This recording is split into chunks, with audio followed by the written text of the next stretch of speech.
আম্মু, এই আম্মু, ছাতাটা মাথায় ধরো তো। দেখতে পাচ্ছ না বৃষ্টির পানিতে আমি ভিজে একাকার? ঘুমের ঘরে চিৎকার করে বললাম উপরের কথাগুলো। তখনই আমার এমন চিৎকার শুনে আম্মু তৎক্ষণাৎ আমার ঘরে এসে বলল, এই রাসেল, তোর কি হয়েছে? আমার সারের মতো চিল্লান দিয়ে কেন বলতেছিস বৃষ্টি? অনেকটা রাগী গলায় বলল। তখনই দেখতে পেলাম আমার পাশে আমার পিচ্চি বোনটা বালতি হাতে দাঁড়িয়ে আছে। তার মানে এইটাই বৃষ্টির উৎস। আম্মু দেখো না, আমার উপরে বৃষ্টির পানি পড়ার জন্য ভিজে গেছি। পাশ থেকে রিয়া বলে উঠল, আপনাদের তো আমার পরিচয়টা দেওয়া হয়নি। আমাকে তো সবাই চেনেন যারা আমার গল্প পড়েন। আমি থাক আর বললাম না। আমার বাবা একজন কৃষক, মা গৃহিণী, আর ছোট বোনটার নাম রিয়া, এবার ক্লাস 10-এ পড়ে। খুবই দুষ্ট, আবার আমাকে ছাড়া কিছুই বুঝতে পারে না। অনেক ভাইয়া রাতে বলেছিল তার নাকি আজকে তাড়াতাড়ি কাজে যেতে হবে, তার জন্য সকাল সকাল ডেকে দিতে। কিন্তু আমি অনেক সময় ডাকার পরও ভাইয়া উঠতেছিল না, দেখে এই বৃষ্টির ব্যবস্থা করতে হলো। তোদের দুজনকে নিয়ে আমার হয়েছে যত জ্বালা। এক মুহূর্তের জন্য চুপ থাকতে পারিস না, আবার কেউ কাউকে ছাড়া থাকতেও পারিস না। অনেক হয়েছে, এখন উঠে ফ্রেশ হয়ে খাবার খেয়ে কাজে যা। আচ্ছা আম্মু, ঠিক আছে, তুমি যাও, আমি এখনই উঠে আসতেছি। তারপর উঠে ফ্রেশ হয়ে খাবার খেয়ে চলে আসলাম। আপনারা হয়তো আবার বুঝতে পারতেছেন না আমি কি কাজ করি। তাহলে চলেন কাজের কথাও জেনে আসি। আমি একটা দোকানে কাজ করি। দেখছেন, আপনাদের সাথে কথা বলতে বলতে মালিকের ডাক পড়লো। মালিক বলল, রাসেল, তাড়াতাড়ি এই লিস্টের সব মালামাল বুঝিয়ে দিত, আর দেখিস কোনো ভুল যেন না হয়। আমি রহিম চাচার কথা অনুযায়ী লিস্ট থেকে মালামাল সব বুঝিয়ে দিলাম। এইভাবে কাজ করলাম সারাদিন। যাকে পছন্দ করি তাকে দেখতে। বুঝলেন না তো? চলেন সব বুঝতে পারবেন। আমি একটা মেয়েকে সেই কবে থেকে একা একা ভালোবাসি, কিন্তু সে আমাকে ভালোবাসে না। কেন বাসে না সেটা এখনো অজানা। বলতে বলতে হঠাৎ দেখতে পারলাম আমার ক্লাস প্রাইভেট থেকে বান্ধবীর সাথে হেঁটে হেঁটে আসতেছে আমার সামনে দিয়ে। পরনে একটা নীল রঙের 3 পিস, হাতে নীল রঙের কাছে চুড়ি, লম্বা লম্বা চুলগুলো বিনি করা। এক কথায় অসম্ভব সুন্দরী লাগতেছিল। মনে হচ্ছে পরীরা ভুলে ওকে এই পৃথিবীতে রেখে গেছে। ওর বান্ধবী বলে উঠলো, ওই রাস্তা দেখ, তোর বন্ধু তোকে দেখার জন্য হাজির। হরে প্রতিদিন এভাবে রাস্তায় দাঁড়িয়ে থাকে, আবার আমাকে নাকি অনেক ভালোবাসে। রে, মনে হয় রাসেল ভাইয়া সত্যি তোকে অনেক ভালোবাসে। আর ছেলে হিসাবে ও খুব ভালো, যতটা লোকের মুখে শুনেছি বা নিজে দেখে বুঝেছে। তবে দেখি যদি তার উদ্দেশ্য ভালো হয়, তাহলে তার ভালোবাসার কথাই আমি কোনোদিন না। আমি রাইসের সাথে হেঁটে যেতে যেতে বললাম, হাই, কেমন আছো? আমি যে আমার এই ছোট্ট মনের ঘরে তোমাকে রেখেছি, কিন্তু তুমি সেখানে থাকতেই চাও না। আমি সত্যি তোমাকে অনেক বেশি ভালোবাসি। আপনার সাথে কথা বলে পারবো না, এখন চলে যান, কেউ দেখলে সমস্যা হবে। একটু অধিকার দেখে বললো মনে হলো। তারপর সেখান থেকে চলে আসলাম। এইভাবে দেখতে দেখতে অনেকগুলো দিন চলে গেল। এর মাঝে রাইসার আর আমার প্রেম জমে কি রয়েছে, মানে প্রেম হয়ে গেছে। একদিন পুকুরের ধারে আমি রাইসার কোলে মাথা রেখে শুয়ে আছি, আর রাইসা আমার মাথায় হাত বুলিয়ে দিচ্ছে। এই, তুমি আমাকে এত বেশি ভালোবাসো কেন? জানো না বেশি সুখ কপালে সয় না? আমার পৃথিবীটাই তুমি, তাহলে তোমাকে ভালো না বাসলে থাকবো কি করে? তোমাকে এতটাই ভালোবাসি যা পরিমাপ করে দেখাতে পারবো না। তবে এতটুকু জেনে রেখো, তুমি নিজেকে যতটা না ভালোবাসো, আমি তার থেকে তোমাকে বেশি ভালোবাসি। আমিও তোমাকে অনেক অনেক পেয়ে যাবে না তো? না রে পাগলি, এই জীবনে তো নাই, বরং পরের জন্মেও তোমাকে ভুলতে পারবো না। এইভাবে অনেক সময় একসঙ্গে থেকে রাইসাকে ওর বাড়িতে রেখে আমি আমার বাসায় চলে আসলাম। আমাদের প্রেমের কথা সবাই জানে, তাই কোনো ভয় নেই। ও, আমার মন যে কোথায় থাকে বুঝতে পারি না। আপনাদের যে রাইসার পরিচয় দেওয়া হয়নি, সেই দিকে কোনো খেয়াল নেই আমার। চলেন রাইসার পরিচয় জেনে আসি। রাইসার পুরো নাম অনামিকা জান্নাত রাইসা, বাবার একমাত্র মেয়ে। এইবার ইন্টার ফাইনাল ইয়ারে পড়ে, বিজ্ঞান বিভাগে। বাবা রায়ান শেখ, পেশায় একজন কৃষক। আর রাইসার মা নেই। রাইসার বয়স যখন 5 বছর, তখন ওকে একা রেখে আল্লাহ তার কাছে নিয়ে যায়। আম্মু, এই আম্মু, খাবার দাও তো, অনেক ক্ষুধা লেগেছে। কোথায় তুমি? এই এত সারের মতো চিল্লাস কেন? দেখোস না আম্মু রান্নাঘরে রান্না করতেছে। আমার ক্ষুধা লেগেছে, তাই তোর সাথে ঝগড়ায় পারবো না। তখনই পিছন থেকে আম্মু বলে উঠলো, এই তো শুরু হয়ে গেছে সাপ বেজির লড়াই। এই তোরা কি একটু শান্তিতে থাকতে পারিস না? আরে রিয়া, তুই দেখছিস না ওর ক্ষুধা লেগেছে, তাও অমন করিস? আম্মু, তুমি আমার কলিজাকে বকা দিচ্ছ কেন? তুমি জানো না আমরা এইভাবে ছাড়া থাকতে পারি না? আচ্ছা বাবা, আমার ভুল হয়ে গেছে, এইবার এসে খেয়ে নে তাড়াতাড়ি। তারপর খেয়ে নিলাম সবাই একসাথে। পরে যার যার রুমে চলে আসলাম। রুমে এসে বিছানায় গাটা এলিয়ে দিলাম, আর মনটা ছটফট করতে লাগলো রাইসার জন্য। তাই কথা বলে মনকে সান্ত্বনাও দিতে পারি না। এইসব ভাবতে ভাবতে কখন যে ঘুমিয়ে গেছি সেই দিকে কোনো খেয়াল নেই। খেয়াল হলো সকালে ফজরের আজানের শব্দে। তো উঠে গিয়ে নামাজ পড়ে আসলাম। সকালে খাবার খেয়ে দোকানে চলে আসলাম, আর তখনই রাইসা আমার সাথে দেখা করতে চলে আসলো। তোমার সাথে আমার জরুরি কিছু কথা আছে। কি হলাম? কি এমন কথা যার জন্য এত সকালে এসেছে? তারপরে আমি রহিম চাচাকে বলে ওর কাছে চলে আসলাম। হ্যাঁ মেরে জান, বলো, এত সকাল সকাল কি জন্য ডাকলা? ও কেঁদে কেঁদে বলতে লাগলো, শোনো, আমার না কালকেই পরীক্ষার ফর্ম ফিল আপের লাস্ট ডেট। বাবাও কোনোভাবেই টাকা জোগাড় করতে পারছে না। দেখে বলতেছে পড়াশোনা না করতে, কিন্তু আমার তো ডাক্তার হওয়ার অনেক ইচ্ছা। কি বলো এসব? টাকার জন্য তোমার পড়াশোনা হবে না? এটা তো আমি মেনে নিতে পারি না। তোমার পড়াশোনার খরচ জোগাতে প্রয়োজন হলে নিজের রক্ত বিক্রি করব, তাও তোমাকে ডাক্তার বানিয়ে ছাড়বো, যদি তোমার ইচ্ছা শক্তি প্রবল হয় তো। যদি তোমার ইচ্ছা শক্তি প্রবল হয় তবেই। তুমি আমাকে এত ভালোবাসো যে নিজের রক্ত বিক্রি করে হলেও আমার স্বপ্ন পূরণ করবা? আমাকে জড়িয়ে ধরে বলল, কিন্তু এত টাকা কি করে জোগাড় করব? জীবনের থেকেও যদি কাউকে বেশি ভালোবাসি তাহলে তোমাকে। কত টাকা লাগবে বলো? তাও তো 4,000 টাকা লাগবে। কিন্তু তোমার কাছে তো এত টাকা নেই তাহলে।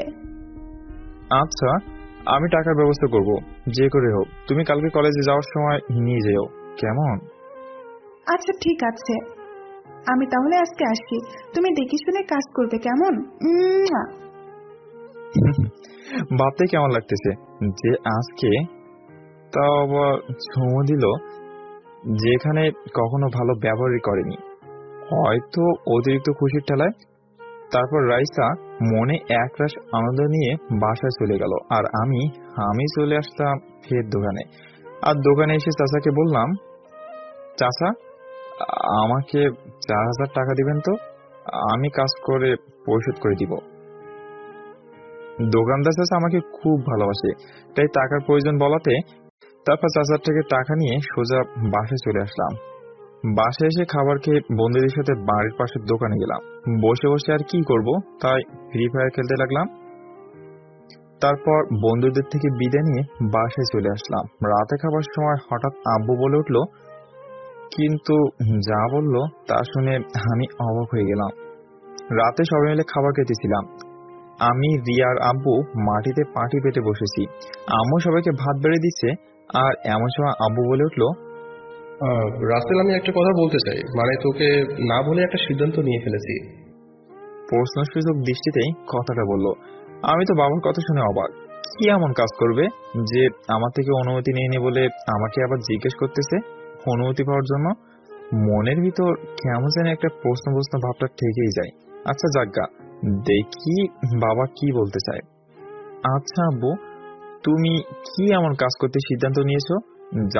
হ্যাঁ রাসেল, ঠিকই তো বলেছে। একা সিদ্ধান্ত নিয়ে আবার জিজ্ঞেস করতেছো কেন? তুমি তো জানোই রাসেল, তোমার সিদ্ধান্তে কেন পরিবর্তন করে না। হ্যাঁ, সেটা আমি জানি। কথাটা শুনে আমার বিপি হাই হয়ে যাচ্ছে। বাবা হঠাৎ রাইসের কথা কেন তুললো? আচ্ছা আব্বু, তুমি রাইসের কথা কেন বলতেছো? কেউ কি আমাদের নামে কিছু বলেছে নাকি? মনের গহীন থেকে প্রশ্নটা আপনা আপনি বের হয়ে গেল। আরে না, তেমন কিছুই না। আমি ভেবে দেখলাম তোরা যে প্রেম ভালোবাসায় লিপ্ত সেটা ইসলামের দৃষ্টিতে হারাম। তাই আমি চাই, যেহেতু তোরা দুজন দুজনকে পছন্দ করিস, তাই তোদের বিয়ে দিতে। আব্বুর কথা শুনে আমি তো মহা খুশি। পৃথিবীতে এমন বাবা কি আছে যে ছেলে ভালোবাসার কথা জেনে নিজের বিয়ের কথা বলে? আব্বু, তোমরা যেটা ভালো মনে করো সেটাই করো, আমার থেকে শোনার কোনো মানেই কিন্তু হয় না। কারণ আমি যদি তোমার মতের বিরুদ্ধে বাবা, তোর উপরে আমার পুরা বিশ্বাস আছে। দুনিয়া উল্টে গেলেও তুই এমন কাজ করবি না। এভাবে অনেক কথা বলে খাবার পরোটা শেষ করে খুশি মনে রুমে চলে আসলাম। রাইসাকে কি এখন বিয়ে করা ভালো হবে? যদি এর লেখাপড়ার কোনো ক্ষতি হয় তাহলে যে আমি ওর স্বপ্ন পূরণ করতে পারবো না, এইসব হাবিজাবি ভাবতে ভাবতে কখন যে ঘুমের ঘরে তলিয়ে গেছি নিজেই জানি না। সকালে আমাকে ধাক্কাতে ধাক্কাতে বলল, এই ভাইয়া, উঠে পর, অনেক বেলা হয়ে গেছে, তোকে তো দোকানে যেতে হবে। উঠছি তো, এমন করিস না, আর একটু ঘুমাতে দে না প্লিজ। তো যা মন চাই করগা, আমি গেলাম। আম্মু এসে কান ধরে উঠাবো নি। রাগে ফুসতে ফুসতে বলে চলে যেতে নিল। এই না না, তুই আমার লক্ষ্মী বোন, আম্মুকে বলিস না, তাহলে আমার খবর করে ছাড়বে।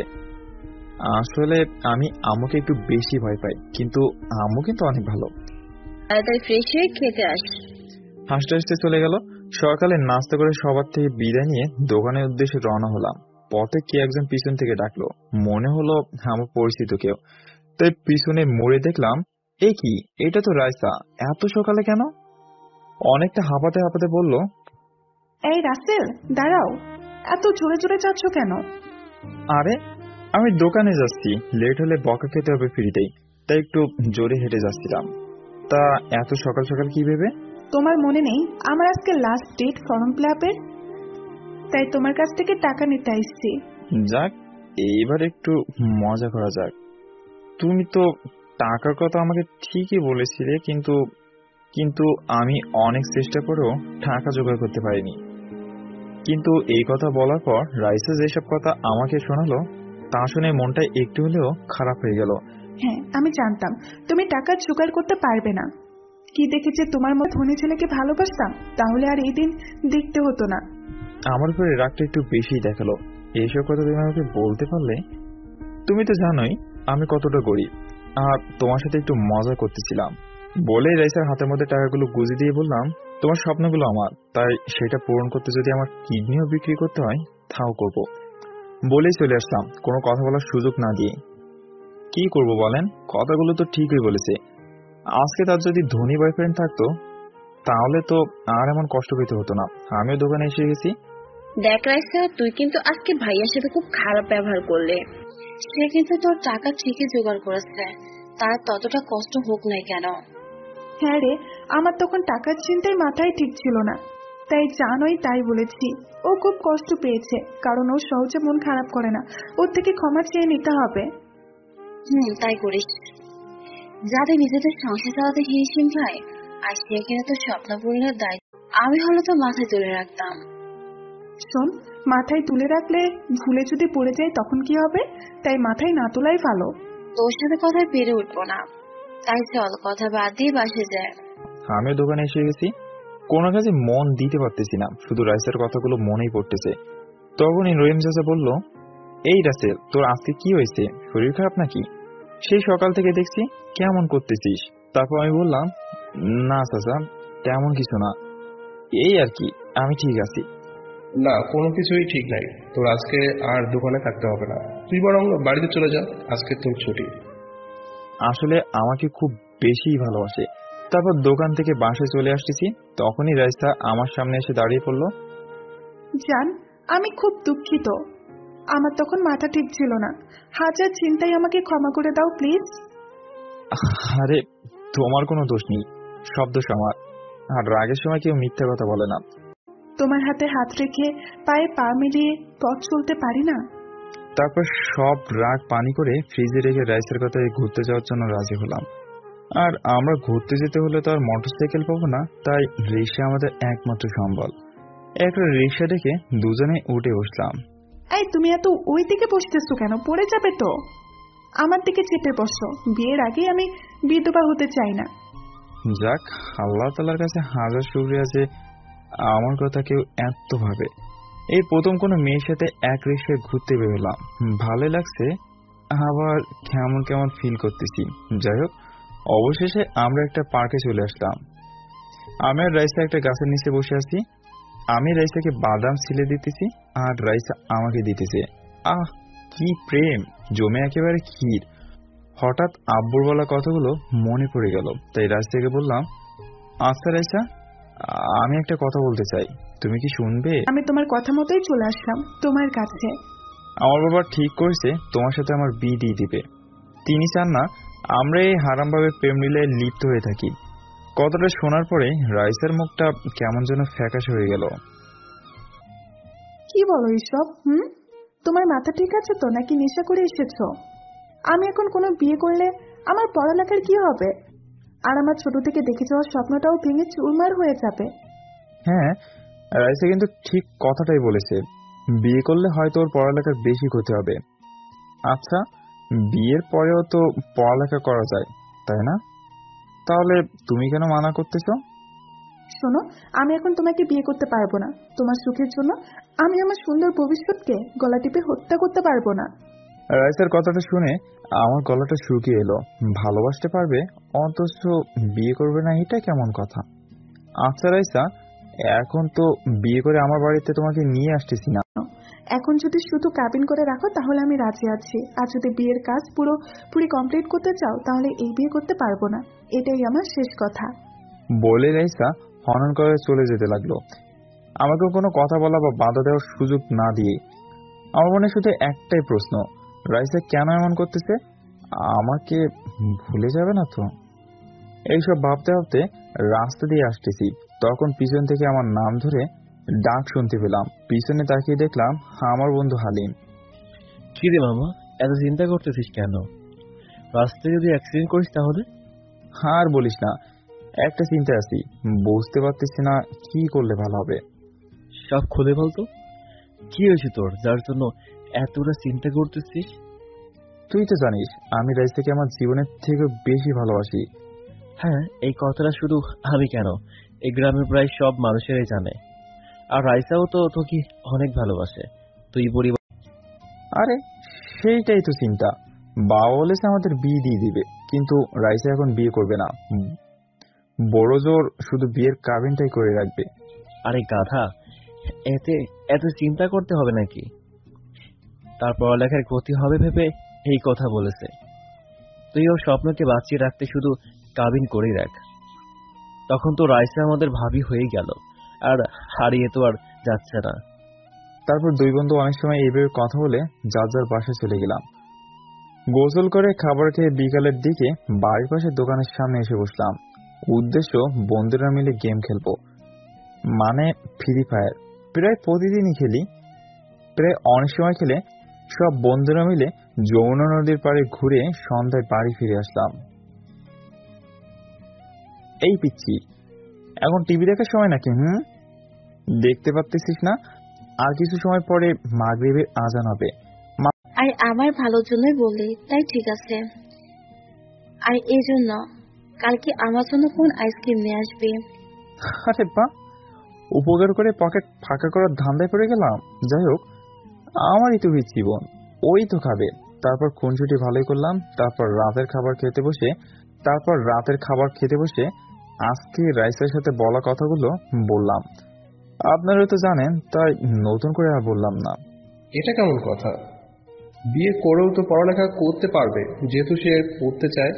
আর গরিব ঘরের বউ হয়ে আসবে, এত পড়ে কি হবে? আপু, আজকের যুগে কি পড়ালেখা না করে কোনো উপায় আছে নাকি? হোক না সে মেয়ে বা ছেলে, ধনী অথবা গরিব, মনে রেখো শিক্ষাই জাতির মেরুদণ্ড। রাসেল তো ঠিকই বলেছে, আমরা রিয়াকে পড়াইতেছি, তাহলে রাইসা কেন পড়বে না? ভাগ্য খারাপ, তাই ব্রেন থাকা সত্ত্বেও টাকার অভাবে আমার ছেলেকে পড়াতে তো বলে দিলাম, সব আমাদের কপালে ছিল। আর সব থেকে ভালো কথা, আল্লাহ যা করে সবার ভালোর জন্যই করে। আর ভাবি যখন যাচ্ছে এখন বিয়ের কাজ পুরো না করে শুধু কাবিন করে রাখতে, তাহলে সবার সাথে কথা বলে সেটাই করো। এই তো আমার পড়ালেখা জানা মিষ্টি মেয়ে ভালো একটা সিদ্ধান্ত দিয়েছে। এইভাবে আরো কথা বলে খাবার শেষ করে রাতে ঘুমিয়ে পড়লাম। সকালে ঘুম থেকে উঠে আবার নিত্যদিনের মতো কাজে গেলাম। এখন আবার ওভারটাইম করতে হয় অন্য কাজে, কেননা রাইসার পড়ালেখার সব খরচ আমাকেই দিতে হবে। আচ্ছা রাসেল, তোর বাবা আমাকে বললো তোর নাকি বিয়ে ঠিক করেছে রায়হানের মেয়ে রাইসার সাথে, তাও শুধু কাবিন করে রাখবে বলে। চাচা, আপনি ঠিকই শুনেছেন। আসলে সরাসরি বিয়ের সব কাজটাই করে ফেলতাম, কিন্তু রাইসের পর ক্ষতি হবে ভেবে শুধু কাবিনটাই করে রাখতে চাইতেছি। ওর অনেক স্বপ্ন ডাক্তারি পড়া। শোন, ও পরে সেটা ভালো কথা, কিন্তু পরে যেন তোকে ফাঁকি না দেয়। কি যে বলো না চাচা, রাইসা আমাকে অনেক ভালোবাসে, আমাকে ছাড়া থাকতেই পারবে না। শোন রাসেল, ভালোবাসা এমন একটা জিনিস যা দেখা যায় না, পরিমাণ কতটুকু কিন্তু ঠিকই অনুভব করা যায়। আর সব মেয়ে এক না, কিছু কিছু মেয়ে আছে যারা টাকার কাছে ভালোবাসা কিছুই মনে করে না। দোয়া করি তোদের ভালোবাসায় যেন এমনটা না ঘটে। এইভাবে অনেক কথা বললাম, সারাদিন অনেক কাজ করে রাতে বাসায় ফিরে আসলাম। এসে শুনতে পারলাম কালকে নাকি রাইসার আমার কাবিন হবে। বাবার রাইসার বাবা ঠিক করেছেন, তাই আজকে আর রাইসার সাথে আমার কোনো যোগাযোগ হলো না। রাতে খাবার খেয়ে শুয়ে এইসব কিছুই ভাবতেছি। ইস, কালকে রাইসা আমার হবে। খুব আপন না হলেও অর্ধেক অধিকার তো পাবই। আর ভাবতে অনেক অবাক লাগে, রাইসাও একদিন ডাক্তার হবে, আমার গ্রামের সব মানুষকে চিকিৎসা করাবে। এইসব ভাবতে ভাবতে কখন যে ঘুমিয়ে পড়েছি সেই দিকে আমার কোনো খেয়ালই নেই। সকালে ঘুম ভাঙে ফজরে না পড়ে উঠে গিয়ে মসজিদ থেকে নামাজ পড়ে আসলাম। এইভাবে চলে গেল অনেক সময়। আর হয়ে এলো রাইসাদের বাড়িতে যাওয়ার সময়। খুব বেশি লোক যাবে না, আমার বন্ধুরা আর কয়েকজন মুরব্বী, বাস এরাই। গরিবরাই গরিবদের মর্যাদা বুঝে। বাবা, আমাদের তো আর ভালো কোনো গাড়ি নিয়ে যাওয়ার তেমন সামর্থ্য নেই, আর বাড়িও তো দূরে না, তাই সিএনজি নিয়ে যাই। বাবা, মন খারাপ করিল না, এইগুলোতে আমি খুশি। আমাদের তো আর এমন কপাল না যে হেলিকপ্টার করে বিয়ে করতে যাব। তারপর সবাই রাইসাদের বাড়িতে চলে আসলাম। খাবার পর্ব শেষে বিয়ের কাবিনটা সেরে ফেললাম। তারপর সবাই রাইসাকে দেখতে গেল। আজ রাইসাকে বিয়ের সাজে একটু বেশি সুন্দর লাগতেছে। এমনিতে ডানাকাটা পরি, তার উপর আবার লাল টুকটুকে বেনারসি শাড়ি পরেছে। আচ্ছা, আপনারা জানলে আমাকে একটু বললেন তো, যে মেয়েরা বিয়ের দিন এত পোশাক থাকতে শুধু লাল বেনারসি শাড়ি পরে কেন? তারপর সবাই যার যার মতো রুমে চলে গেল, কারণ কালেমা পরে তো আর বিয়ে হয়নি যে থাকবো। রাইসা, আমার এতটুকু সামর্থ্য হয়েছে তোমাকে দেওয়ার জন্য, যদি তুমি গ্রহণ করতে। একটা বাটন মোবাইল হাতে দিয়ে তাকে এই কথাগুলো বললাম। এই মোবাইল তুমি আমার জন্য এনেছো? আর কিছু বললো না, মনে হয় মোবাইলটা পেয়ে খুশি হয়নি। আর খুশি হবেই বা কি করে, এই যুগে সবাই টাচ স্ক্রিন মোবাইল ব্যবহার করে, আর আমি কিনা তাকে একটা বাটন ফোন দিলাম। আচ্ছা রাইসা, এখন যাও, তোমার ড্রেস পরিবর্তন করে আসো। আমি জানি তোমার অনেক খারাপ লাগতেছে, আর ড্রেসটাও অনেক ভারী, সাথে কিছু জুয়েলারি। আচ্ছা, যাচ্ছি। মনটা ভার করে বলল। মনে হলো তার মনে অনেক কষ্ট লুকিয়ে আছে। আমি ভাবলাম বিয়ের দিন একটু মন খারাপ করবেই, তাই না? এইসব কথা আপনাদেরকে বলতেছি, ঠিক তখনই রাইসার বাবা মানে হলো আমার শ্বশুর আব্বা আমার কাছে এসে কেঁদে কেঁদে বলল, বাবা জীবন, আমার মেয়েটা ছোট থেকেই মায়ের আদর পায়নি, কষ্ট পেতে দেয়নি, নিজে না খেয়ে থেকেছি, তবুও মেয়েকে না খাইয়ে রাখিনি। দয়া করে আমার মা মরা মেয়েটাকে কোনোদিন কষ্ট দিও না। আসলে বাবার মা নামক মানুষগুলো এমনই হয়, নিজে হাজার কষ্ট সহ্য করবে কিন্তু সন্তানের কষ্ট সহ্য করবে না। বাবা, এইভাবে বললেন না, আমি কথা দিলাম কোনোদিনও রাইসাকে কষ্ট দিতে দিব না, বলে আমাকে বুকে জড়িয়ে নিল। এভাবে অনেক কথা বললাম। পরে সবার থেকে বিদায় নিয়ে বাড়িতে আসার জন্য রওনা দিলাম। রাস্তা দিয়ে হেঁটে হেঁটে আসতেছি, ঠিক তখনই দেখতে পারলাম একটা প্রাইভেট কার অ্যাক্সিডেন্ট করলো। দেখে মনে হচ্ছে দুর্ঘটনাটা বেশ বড়, তাই এগিয়ে গেলাম আর তাড়াতাড়ি করে লোকটাকে বাইরে বের করে আনলাম। বাইরে বের করে তার মুখের দিকে তাকিয়েছি, আর যা দেখতে পেলাম তাতে আমি অবাক, কেননা লোকটা ছিল এদেশের নামকরা একজন বিজনেসম্যান। সবাই দাঁড়িয়ে দাঁড়িয়ে তামাশা দেখতেছে আর মোবাইল দিয়ে অনলাইনে ফেমাস হওয়ার জন্য ভিডিও করতেছে। আসলে আমাদের সমাজে কিছু কিছু মানুষগুলো বড়ই অদ্ভুত। কেউ বিপদে পড়ে গেলাম। আচ্ছা ভাই, এইখানে দেখতে পারতেছেন এই লোকটা গাড়ি অ্যাক্সিডেন্ট করছে, তাহলে তাকে সাহায্য না করে মজা নিতেছেন? একটা লোককে উদ্দেশ্য করে বললাম কথাটা। তারপর লোকটা বলল, দেখুন ভাই, আমি এই লোকটাকে সাহায্য করি আর পুলিশ নানা রকমের কথা জিজ্ঞাসা করুক, এটা আমি চাই না, বলেই লোকটা চলে গেল। আমি আর কিছু না বলে গাড়ি থেকে লোকটিকে বের করে তার নিঃশ্বাস চেক করে দেখলাম এখনো বেঁচে আছে।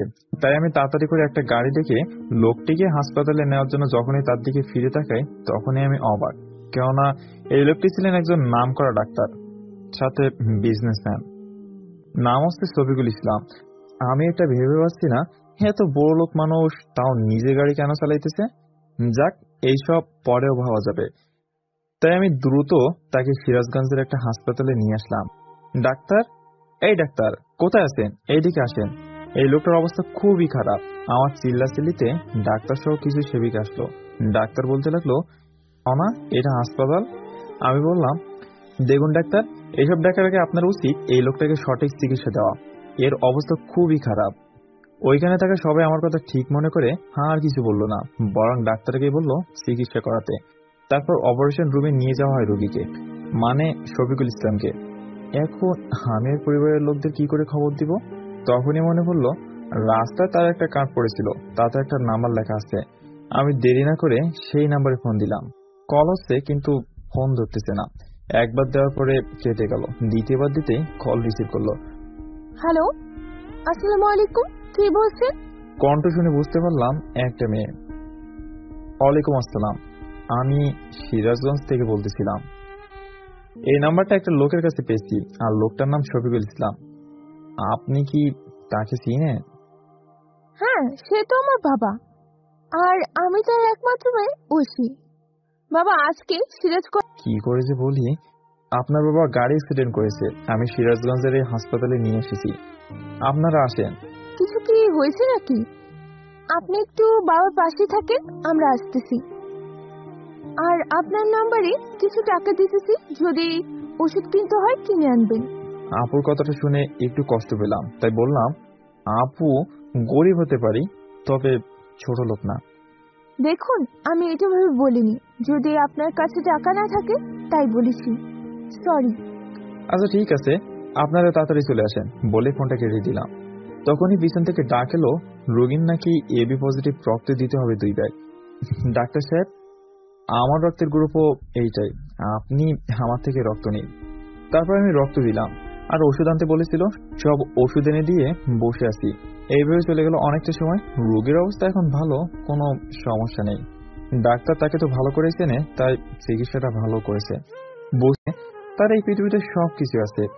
আমি এখনো তার সাথে দেখা করিনি, কারণ ডাক্তার বলেছে রোগীর সাথে দেখা করা যাবে না। এইসব আপনাদের বলতেছি, ঠিক তখনই আমার পকেটে থাকা মোবাইলটা টুংটাং করে বেজে উঠলো। তাই মোবাইলটা বের করে দেখি ঐশী আপু। হ্যালো, আমরা আপনার দেওয়া ঠিকানায় হাসপাতালে চলে এসেছি, আপনি একটু গেটে আসেন তো। বলেই ফোনটা কেটে দিল। বড়লোক মানুষ বোঝেনি তো, বেশি কথা বললা একদমই পছন্দ করে না, তাই মুখের উপরে ঠাস করে ফোনটা কেটে দিল। কি আর করা, আমিও ভদ্র ছেলের মতো সেইখানে চলে আসলাম। কিন্তু আমি বাইরে এসে সামনে তাকিয়ে তো অবাক, কেননা 5টা গাড়ি বাইরে দাঁড়িয়ে আছে। এরা আবার কারা? তাই আমি ফোন দিলাম, আর ফোন ওই গাড়িতে আসা একটা মেয়ে রিসিভ করতে গিয়ে আমাকে দেখে, আর দেখে রিসিভ করলো না। আপনি তাহলে মিস্টার রাসেল, তাই না? আমি রাসেল। আসেন ভিতরে যাওয়া যাক। আমরা যখন ভিতরে যেতে নিলাম, তখনই এক গাড়ি পুলিশ এসে ঐশী আপুকে সালাম দিল, একজন ডিসি। তাই তো বলি, এতগুলো বডিগার্ড কেন? তারপর আমি তাদের হাসপাতালে যেই রুমে আঙ্কেল আছে সেই রুমের সামনে নিয়ে আসলাম। ডাক্তাররাও সবাই এসে হাজির। আর আমি কত ডাক দেওয়ার পরে এসেছিল, একেই বলে পাওয়ার। ডাক্তার, আমার বাবা এখন কি অবস্থায় আছে? দেখুন মিস ঐশী, এখন আপনার বাবা পুরোপুরি ঠিক আছে। 1 সপ্তাহ এখানে থাকলেই বাসায় নিয়ে যেতে পারবেন। তবে হ্যাঁ, এই ছেলেটা যদি সঠিক সময়ে আপনার বাবাকে হাসপাতালে নিয়ে না আসতো, তাহলে আপনার বাবা মানে শফিকুল স্যারকে আর বাঁচানো সম্ভব হতো না। ভাই, তোমাকে অনেক অনেক ধন্যবাদ। হয়তো তুমি যা করেছো এমন কেউ করতো না। ধন্যবাদ দিয়ে ছোট করতে চাই না। আরে আপু, আমাকে যখন ভাই বললেন, তাহলে এইসব কেন বলতেছেন? একটা ছেলে কি তার চোখের সামনে বাবাকে মরতে দিতে পারে? তখনই পাশ থেকে একটা মহিলা এসে আমাকে জড়িয়ে ধরে বলল, বাবা তোমাকে যে কি বলে ধন্যবাদ। এভাবে অনেক কথা হলো, আর সবার সাথে পরিচয় হলো। আচ্ছা আপু, আমি এখন তাহলে বাড়িতে যাই, সন্ধ্যা হয়ে গেছে। রাতে আবার আপনাদের জন্য খাবার নিয়ে আসতে হবে। আরে ভাই, তোকে খাবার আনতে হবে না, আমরা হোটেল থেকে খাবার খেয়ে নিব। তুই বরং আম্মুকে সাথে নিয়ে যা গাড়ি নিয়ে। সকালে আসিস, আম্মু এখানে থাকতে পারবে না। না আপু, এটা আমি হতে দিব না। আমি এখন তোমাকে আর আম্মুকে বাড়িতে রেখে আমি এইখানেই থাকবো। ভাই হয়ে কি তোমাদের জন্য এইটুকু করতে পারবো না বলো? আমার কথার জবাবে কিছুই বলতে পারলো না। আর তারাও ভেবে দেখলো আমার সাথে যাওয়াটাই। তারপর গার্ডে রেখে আমি তাদের নিয়ে আমার বাসায় চলে আসলাম। আর আসার সময় বাড়িতে ফোন দিয়ে আব্বা আমাকে সবকিছু বললাম। আর আপুদের নিয়ে আসতেছি সেটাও বললাম। অনেকটা সময় পরে আমি বাড়িতে চলে আসলাম। আপু গাড়ি আর সামনে যাবে না, এইখানে রেখে চলো যাই। আচ্ছা ভাই, তাহলে চলো আমরা এখান থেকে বাকিটুকু। সবাই তাকিয়ে আছে, আবার কেউ কেউ জিজ্ঞেস করছে ওরা কারা। সবাইকে বলে বাড়ি চলে আসলাম। আব্বু, এটা আপু, নাম ঐশী, আর এই হলো আম্মু। তারপর সবাই পরিচিত হয়ে নিল। আপু, গরিবের বাড়িতে এসেছো, থাকার ভালো কোনো ব্যবস্থা নাই, দেখতেই তো পারতেছো, তাই মনে কিছু করো না। ভাই রে, আমি আল্লাহর কাছে শুকরিয়া আদায় করি যে তোর মতো একটা ভাই পেয়েছি। আপু, আমাদের তো দুলাভাইয়ের সাথে কথা বললে না? ও তাই তো, তোমাদের তো তার কথা বলা হয়নি। আমার এটা ছেলে, এবার ইংলিশ মিডিয়াম স্কুলে ক্লাস 5-এ পড়ে। আর তোমার দুলাভাই ব্যবসার কাজে আমেরিকা গেছে। তাহলে ঠিক আছে, আজ থেকে তুমি আমার বড় মেয়ে। এইভাবে অনেক কথা বললাম। রাতে সবাই মিলে কথা বলতেছি, তখন আচ্ছা ভাই, তুই তো একটু ভালো না, বিয়ে করেছিস অথচ এখন পর্যন্ত আমার মিষ্টি ভাবিটাকে দেখালি না। আপু, ওর কথা তো মনেই ছিল রাইসাকে সাথে করে আমাদের বাড়িতে আসতে। আচ্ছা ঠিক আছে। তারপর রাইসাকে ফোন করে সবটা খুলে বললাম আর আমাদের বাড়িতে আসতে বললাম। প্রথমে আসতে না চাইলেও পরে আবার কিভাবে রাজি হলো। আচ্ছা আপু, আমি তাহলে এখন আব্বুর কাছে যাই, তোমরা থাকো। আমি হসপিটালে এসে ডাক্তারের থেকে জানতে পারলাম যে এখনই রোগীর সাথে দেখা করতে পারবো। তো আপনারাই বলেন, দেরি কিস বাত কা, চলিয়ে মিল কা রাতিও। আমি ধীরে ধীরে রুমের দরজা খুলে ভিতরে প্রবেশ করলাম। দেখতে পারলাম ডাক্তার আঙ্কেলের সাথে কথা বলতেছে আর আমাকে দেখেই বলল, হ্যাঁ ইয়াংম্যান, এসে গেছো? ডাক্তার সাহেব। আপুদের রেখে আমি চলে আসলাম।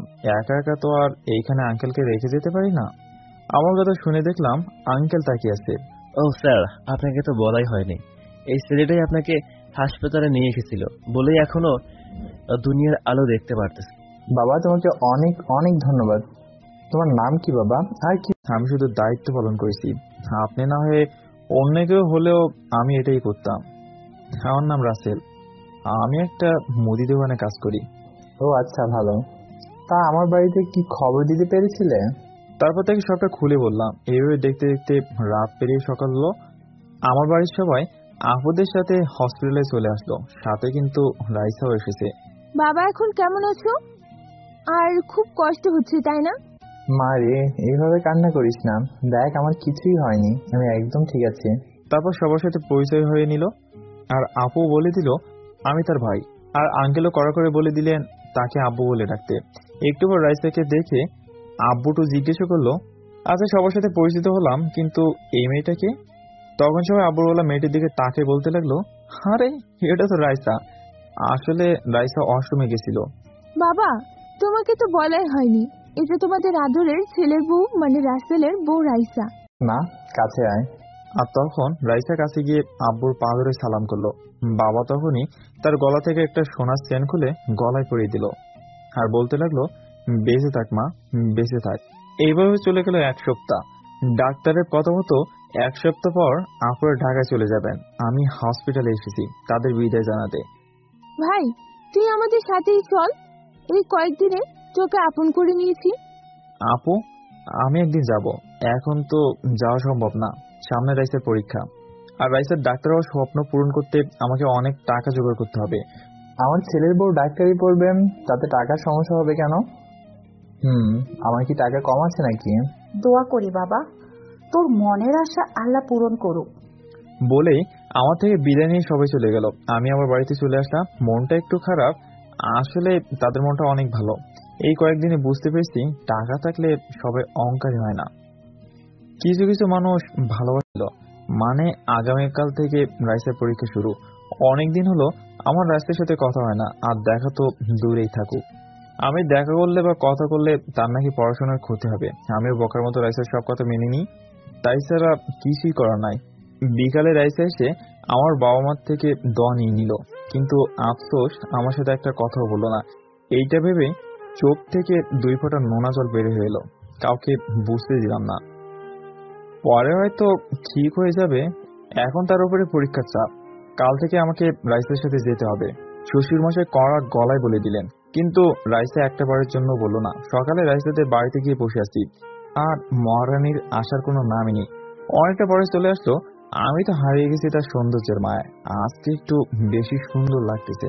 আমি বুঝি না এত সাজার কি আছে, কিন্তু আমার রাইসার সাজ পছন্দ হলো না, কারণ রাইসা বরকা পড়েনি। রাইসা, আমি বলি কি, এমন সাজ না থাকতো। তুই যে বোরখা পরতে বললি, তুই কি বোরখা কিনে দিছিলি? সেই মুরাদ তোর কি আছে নাকি? সবাই পরীক্ষার জন্য কত জিনিস পায়, আর আমার পুরা কপাল। আমার এই কথাটা বলার পরে রাইসা এমন একটা কথা বলবে তা আমি কখনো কল্পনা করতে পারিনি। অনেকটা রেগেই কথাটা বলল। তার কথার জবাবে আমার কোনো জবাব নেই, কারণ ঠিকই বলেছে, তাই আর কিছু বললাম না। রাইসাকে নিয়ে পরীক্ষার কেন্দ্রে চলে আসলাম। তুমি আমার আশেপাশে থাকবে না, সবাই কি বলবে? তাই তুমি একটা দোকানে বসে থাকো, আমি পরীক্ষা শেষ হলে তোমার কাছে আসবো নি। কোনো কিছু না ভেবে একটা টং দোকানে এসে বসে আছি, আর বসে বসে তার আসার পথে চেয়ে থাকলাম। তখনই আপু ফোন দিল। হ্যালো, আসসালামু আলাইকুম আপু, কেমন আছো? আমি ভালো আছি। ভাই, তোর কণ্ঠ এমন শোনা যাচ্ছে কেন? আমি আর আপুর কাছে রাইসার বলা কথাগুলো লুকাতে পারলাম না, সব খুলে বললাম। কি এত বড় কথা বলেছে তোকে? সব মেয়েরই তো আশা থাকে, তা আবেগ সামলাতে না পেরে বলেছে। হ্যাঁ আপু, আমি তো সবকিছুই বুঝি, তারপর তো তার বোঝা উচিত কেমন করে তার বিয়ে হয়েছে। ভাই আমার, কান্না করিস না। আমি থাকতে আমার ভাইয়ের কথা শুনবে না, এটা হয় না। তোর বিকাশে দেখ 20,000 টাকা গেছে, যাওয়ার সময় রাইসার পছন্দের জিনিস কিনে নিবি। আমাকে কিছু বলার সুযোগ না দিয়ে ফোন কেটে দিল, কারণ সে জানে আমি কি বলতাম এখন। দেখতে দেখতে অনেকটা সময় ফুরিয়ে আসলো। পরীক্ষা শেষ হয়ে গেল, আর রাইসাও চলে আসলো। আজকে পরীক্ষা কেমন হয়েছে? রাইসা বলল, অনেক ভালো, চলো বাড়িতে যাওয়া যাক। আমি বললাম, না, চলো আজকে একটু শপিং মলে যাই, তোমাকে কিছু কিনে দেবো। আমার কথা শুনে রাইসা অবাকই হলো, এটা ভেবে যে আমি টাকা কোথায় পাইছি। তুমি টাকা পাবে কোথায়? আরে, টাকা নিয়ে তোমার ভাবতে হবে না, তোমার জন্য আমি সবকিছু করতে পারি। তারপর কোনো কিছু না বলেই শপিং মল ফিস সাথে কিছু জিনিস কিনে দিলাম। এই দেখে রাইসা মনে মনে ভাবতেছে, ইস, রাসেলের জন্য যদি একটা কিছু পছন্দ করে দিতাম তাহলে অনেক খুশি হতো। না, এই খ্যাত আবার কি ভালো করবে। তারপর রাইসাকে নিয়ে বাড়িতে চলে আসলাম। এইভাবে দেখতে দেখতে রাইসার সবগুলো পরীক্ষা শেষ হয়ে যায়। এখন শুধু রেজাল্টের অপেক্ষা। একদিন আমি পুকুর পাড়ে বসে আছি বন্ধুদের সাথে, তখনই রাইসা আসলো। ভাইয়া, আপনারা সবাই কেমন আছেন? সবাই একসাথে বলল, হ্যাঁ ভাবি, আমরা সবাই ভালো আছি, আপনি ভালো আছেন তো? আমিও আলহামদুলিল্লাহ ভালো আছি। আমাকে উদ্দেশ্য করে বলল, একটু এদিকে আসো। তারপর আমি রাইসার সাথে চলে আসলাম। হ্যাঁ রাইসা, বলো, কি জন্য ডেকেছো? কি করে যে বলি, আমার তো কয়েকদিন পরে রেজাল্ট দিবে, তাই আমার অনেক চিন্তা। তাই তুমি এই কয়েকদিন আমার সাথে কোনো যোগাযোগ করবে না বলে আমার উত্তর না শুনেই চলে গেল। আমি আর কি করব, এইসব নীরবে দেখেই যাই। রাইসা, তুই কিন্তু ভাইয়ের সাথে একটু বেশি করতেছিস। এই সম্পর্কে তুই কোনো কথা বলবি না, ভালো লাগে না, চল বাড়িতে। তারপর কেউ কোনো কথা না বলে বাড়িতে চলে আসলাম। এইদিকে দেখতে দেখতে রেজাল্ট দেওয়ার দিন চলে আসলো। আমারও অনেক খারাপ লাগতেছে, না জানি কি হয়। রাইসার নিষেধ থাকা সত্ত্বেও আমি ফোন দিলাম, কারণ এত সময় রেজাল্ট প্রকাশ হয়েছে, তাহলে রাইসা কেন এখনো জানালো না? হ্যালো রাইসা, কেমন আছো? হ্যাঁ, আমি ভালো আছি। কেন ফোন দিস? রেজাল্ট তো অনেক আগেই প্রকাশ হয়েছে, কিন্তু তুমি তো আমাকে কিছুই বলতেছো না, তাই ফোন দিলাম। আরে সবাইকে জানিয়েছি, আর একে তো জানানোর কথা মনেই নেই। হ্যাঁ, আমি গোল্ডেন A+ পেয়েছি আর কলেজ টপার হয়েছি। রাইসার কথা শুনে অনেক খুশি হলাম। কষ্ট পেলাম এটা ভেবে যে অনেক আগে রেজাল্ট প্রকাশ হয়েছে, আর রাইসা একটা বারের জন্য আমাকে জানায়নি। তাও খুশির নিচে কষ্টগুলোকে চাপা রেখে রাইসাকে বললাম, চলো না। কথা বলাতে এমন একটা কথা বলে যেটা শুনে আমার অনেকটাই খারাপ লাগে। আজকে গরিব বলে কি একটা প্রেমও করতে পারবো না? প্রেম করা কি অপরাধ নাকি? চলেন এইগুলো না বলে রাইসার কথা শুনে আসি। আমি কোথাও ঘুরতে যাইতে পারবো না, আর গেলেই বা কি ওই একটা জায়গায় বারবার যাইতে মন চায় না। তোকে ভালোবেসে আমার জীবনটা পুরোই শেষ। আমি রাইসার ওইসব কথায় কর্ণপাত না করে বললাম, আচ্ছা ঠিক আছে, আজকে না হয় চলো অন্য কোথাও থেকে ঘুরে আসি। না, তোর সাথে আমি কোথাও যাব না বলি ফোনটা মুখের উপরে ঠাস করে কেটে দিল। আমি আর ফোন দিলাম না। এইভাবে অবহেলা নিয়ে কেটে গেল অনেকটা মাস, যার মধ্যে রাইসার মেডিকেল ভর্তি পরীক্ষাও শেষ হয়ে গেছে। এখন আর রাইসা প্রয়োজন ছাড়া আমাকে ফোন দেয় না বা কথাও বলে না। রাস্তায় দেখা হলেও কেমন জানি না দেখার ভান করে চলে যায়, জানি না কেন। কি চাই সে? একমাত্র রাইসা আর আল্লাহ ভালো জানে। একদিন রাস্তা দিয়ে হেঁটে হেঁটে দোকানে যাচ্ছিলাম, তখন দেখলাম রাইসা আসতেছে। আর কেমন আছো? আমার ডাক শুনে মুখটা বাংলা 5-এর মতো করে সামনে আসলো। কোথাও না, এমনি একটু হাঁটি। আর ভালো আছি। কেন রেখেছো? কথা বলতেই চায় না, বোঝা যাচ্ছে ব্যবহার দেখে। আমি কি তোমাকে এতটাই বিরক্ত করি যার জন্য একটু মন খুলে কথাও বলো না? আর আমি বললেও ইগনোর করে চলো? তোর আজাইরা কথা শোনার টাইম নাই আমার। গেলাম আমি। বলেই হনন করে চলে গেল। আমি ওর পথ পানে চেয়ে রইলাম, কেমন ছিল আর কেমন আসছে এইসব কথা ভাবতে ভাবতে চোখ থেকে 2 ফোঁটা নোনা জল গড়িয়ে পড়লো গাল বেয়ে। কি করবো বলেন? চোখটা আমার হলে কি হবে? শালা তো অন্যের জন্যই কাঁদে। এভাবে দেখতে দেখতে রাইসার মেডিকেল চান্স হয়ে গেল, তাই সে এখন ঢাকাতে যাবে। কিন্তু আমার মনে কষ্ট ছাড়া কিছুই নেই। আবার অনেক ভয়ও লাগছে, যদি রাইসা আমাকে ভুলে যায় তাহলে কি হবে? এইসব কথা ভাবতেছিলাম, ঠিক তখনই আম্মা এসে বলল, বাবা, রাইসা নাকি কালকেই ঢাকা চলে যাবে। আজকে এসে আমাদের সবাইকে বলে গেল। তো আমি অবাক, কেননা রাইসা সবাইকে বলেছে আর আমাকে একটাবারের জন্য বলার প্রয়োজন মনে করলো না। রাগ সাথে অভিমানটা একটু বেশি জমে গেল রাইসার জন্য। তাই আমিও আর আগ বাড়িয়ে ফোন দিলাম না, কারণ আমি ফোন না দিলে রাইসা কোনোদিনও ফোন করে খোঁজ নেয় না, খবরও নেয় না। আমি বেঁচে আছি নাকি মরে গেছি কিছুই শোনে না। এইদিকে রাইসা ভাবতেছে, কি ব্যাপার আজকে আমার পাগলটা ফোন দেয় না কেন? আমিও ওর সাথে কথা না বললে ভালো লাগে না। আমি ওকে কিছু বলি নাই, তার জন্য হয়তো রাগ করেছে, কিন্তু আমার কিছু করার নাই, কারণ আমি ওর মায়ায় পড়ে গেলে আমার স্বপ্ন পূরণ করতে পারবো না। বলে হাতে থাকা ফোনটা রেখে দিয়ে চোখের কোণে জমে থাকা অশ্রু মুছে ফেললো। তখনই রাইসার বাবা আসে আর বলে, মারে, এতটা কষ্ট যদি পাস তাহলে রাসেলকে কষ্ট কেন দিতেছোস? বাবা, আমি চোখে আপন করে নিতে পারছি না, কারণ ওর মায়ায় নিজেকে জড়িয়ে নিলে আমি স্বপ্ন পূরণ করতে পারবো না। বলেই চোখের জল মুছে নিল, বলেই বাবাকে জড়িয়ে ধরে কান্না করে দিল। তোর করা খুবই কষ্ট হয় মারে। এই কথাটা রাসেলকে বুঝিয়ে বললেই হয়তো একটু হলেও কষ্ট কম পেত। না বাবা, আমি জানি ও কেমন। আমি যতই বলি ও শুনবে না, আর এমনটা করা ছাড়া আমার কাছে কোনো অপশন নেই। এভাবে অনেক কথা বললো। পরের দিন সকালে রাইসা ঢাকা যাওয়ার জন্য বের হলো। আমি রাস্তায় দাঁড়িয়ে আছি তার পথের দিকে চেয়ে, কাছে যাচ্ছি না, কারণ কষ্ট সহ্য করতে পারবো না। রাইসা আমাকে ঠিকই দেখতে পারলো, তার চোখেও স্পষ্ট জল জমে আছে, তবুও আমার সাথে একটিবারের জন্য কথা বললো না, চলে গেল চোখের আড়াল হয়ে। আমি ওখানে ঠায় দাঁড়িয়ে রইলাম। কতটা সময় দাঁড়িয়েছিলাম সেটা ঠিক মনে নেই। এইদিকে রাইসা মনে মনে বলতেছে, রাসেল তুমি আমাকে ক্ষমা করে দিও, তোমার সাথে কথা বললে আমি যে নিজেকে শক্ত রাখতে পারবো না। তোমার কি শুধু একাই কষ্ট হচ্ছে? কষ্টে যে আমার বুকটা ফেটে যাচ্ছে। হে আল্লাহ, আমার পাগলটাকে তুমি দেখে রেখো। এইসব ভাবতে ভাবতে পাশে থাকা একটা মেয়ে বলে উঠলো, হাই, আমি রাত্রি। জান্নাত রাইসা, সবাই আমাকে রাইসা বলেই ডাকে। ও আচ্ছা, আমি ঢাকায় যাচ্ছি মেডিকেলে ভর্তি হতে। আপনি কোথায় যাচ্ছেন? আমি ঢাকায় যাচ্ছি মেডিকেলে ভর্তি হতে। আপনি কোথায় যাচ্ছেন? হ্যাঁ, আমিও তো ওই মেডিকেলেই ভর্তি হতে চাচ্ছি। যাক, ভালোই হলো, আমরা একই কাজেই যাচ্ছি। রাইসা নেহার কথা বলায় একটু খুশি হলো, কেননা সেও একই সাথে পড়তে যাচ্ছে, তাই খুশি মনে করলো। এবারে তাদের মধ্যে ভাব বিনিময় করতে করতে বাস ঢাকায় চলে আসে, তারাও ঠিক জায়গায় পৌঁছে যায়। আর এইদিকে আমি আর কাজে না গিয়ে সোজা বাসায় চলে আসি আর আমার রুমে গিয়ে বিছানায় শুয়ে পড়ি। কিন্তু আমি এইভাবে রুমে ঢুকছি আবার অবেলায় শুয়ে আসছি, এটা আমার ভালো মনে হলো না, তাই কাছে এসে বলতে লাগলো, কিরে, এই অবেলায় এমন করে শুয়ে আছিস কেন? শরীরটা ঠিক আছে তো নাকি? মা, কিছু হয়নি, রাইসার জন্য মনটা একটু খারাপ। যাওয়ার সময় একটাবার কথাটা বললাম। বাবা, এইভাবে ভেঙে পড়িস না। রাইসা হয়তো তোর সাথে কথা বলে নিজেকে ঠিক রাখতে পারতো না, তাই বলেনি। সব সব ঠিক হয়ে যাবে। আমিও ভাবতে লাগলাম, হ্যাঁ, আম্মু তো সত্যি কথাই বলেছে। এটাই হয়তো বা কারণ আমি শুধু শুধু কষ্ট পেলাম, কিন্তু পরক্ষণে রাইসার করা অবহেলার কথা মনে পড়তেই মনটা খারাপ হয়ে গেল।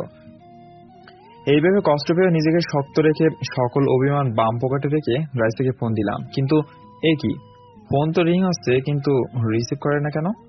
আবার দিতেই রিসিভ করলো। হ্যালো, আসসালামু আলাইকুম, কেমন আছো? ওয়ালাইকুম আসসালাম। আমি অনেক ভালো আছি, তুমি কেমন আছো? রাইসার বলা কথাটা শুনে মনটা একটু না অনেকটাই খুশি হলো। কেননা রাইসা এর আগে কখনো আমি কেমন আছি সেটা জিজ্ঞাসা করেনি, তাই খুশিতে আত্মহারা আমি। যাই হোক, যাইতে কোনো অসুবিধা হয়নি তো? আর কোনো অসুবিধা হলে? অসুবিধা হয়নি, আর অসুবিধা হলেই তোমাকে জানাবো। আচ্ছা, ঠিক মতো খাওয়া খেয়েও কিন্তু, আর নিজের শরীরের যত্ন নিও। আচ্ছা বাবা, আমি সব ঠিক মতোই করব।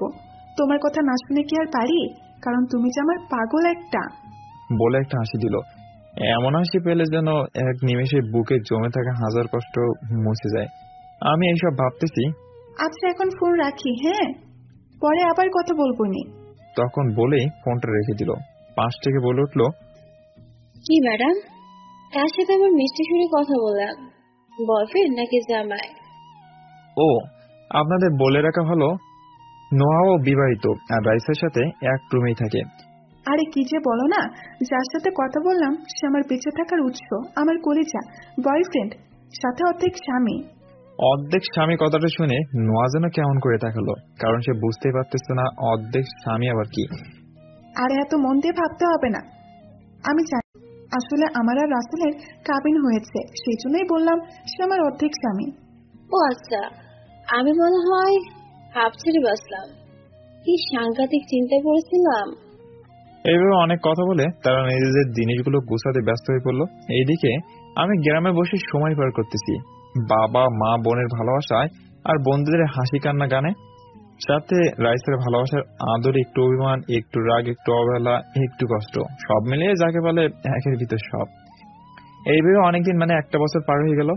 আমি আর রাইসা শুধু ফোনেই কথা বলি, কারণ আমিও ঢাকা যাইনি আর রাইসাও বাড়িতে আসেনি। অনেকদিন হলো আপুদের সাথে কথা হয় না, তাই ফোন দিতে যাব আর আপু ঠিক তখন নিজেই ফোন দিল। একেই বলে ভালোবাসার টান, একজনের মনে আসতেই অপর পাশ থেকে কল হাজির। হ্যালো, আসসালামু আলাইকুম আপু, তোমরা সবাই কেমন আছো? অভিমানী কণ্ঠে বলল। তোর সাথে কোনো কথা নেই, যা। তুই কবে থেকে কথা বলিস না আবার? আরে আপু, আমি তো সবসময় তোমাদের কথা মনে করি, আর যাবো এক সময়, আর তোমাদের সবাইকে আমি সব সময় দেখি। আপু একটু আশ্চর্য হয়ে বলতে লাগলো, আমাদের কাছে আসলি না, তাহলে অল টাইম কি করে দেখিস শুনি? আপু, আমার হৃদয়ের সব জায়গায় তোমাদের সাজিয়ে রেখেছি, সেইখানেই দেখতে পাই। এইভাবে অনেক কথা বললাম। এইভাবে দেখতে দেখতে রাইসার পড়া প্রায় অর্ধেক শেষ হয়ে এসেছে। এখন নাকি সামনে পরীক্ষা হবে। বলে রাখা ভালো, এখন রাইসার আগের মতো কথা বলে না। আমি বলতে চাইলেও অনেক ইগনোর করে চলে। একদিন আমি ফোন দিলাম, হ্যালো রাইসা, কেমন আছো? আমি ভালো আছি, আর আমি এখন কথা বলতে পারবো না, ফোন রাখো। তোমার সাথে অনেকদিন হলো ঠিক মতো কথা বলি না, আজকে একটু কথা বলো না প্লিজ। এই শোন, তুই আমাকে যখন তখন ফোন দিবি না, আমার পড়াশোনার অনেক ক্ষতি হয়। তুই কি চাস আমার স্বপ্নটা তোর জন্য নষ্ট হয়ে যাক? রাইসার বলা কথাটা কলিজায় এসে লাগলো। আমি কথা বলে এই মেয়ে আমার সাথে শুধু এমন কেন করে, সবার সাথে খুব ভালো ব্যবহার করে, এইসব কিছু ভাবতেছি আর চোখে জল মুছতেছিলাম। তখনই পিছন থেকে আদরের ছোট বোনটা এসে বলল, আমার চোখের পানি মুছতে মুছতে বলল, ভাইয়া তুই কান্না করছিস কেন?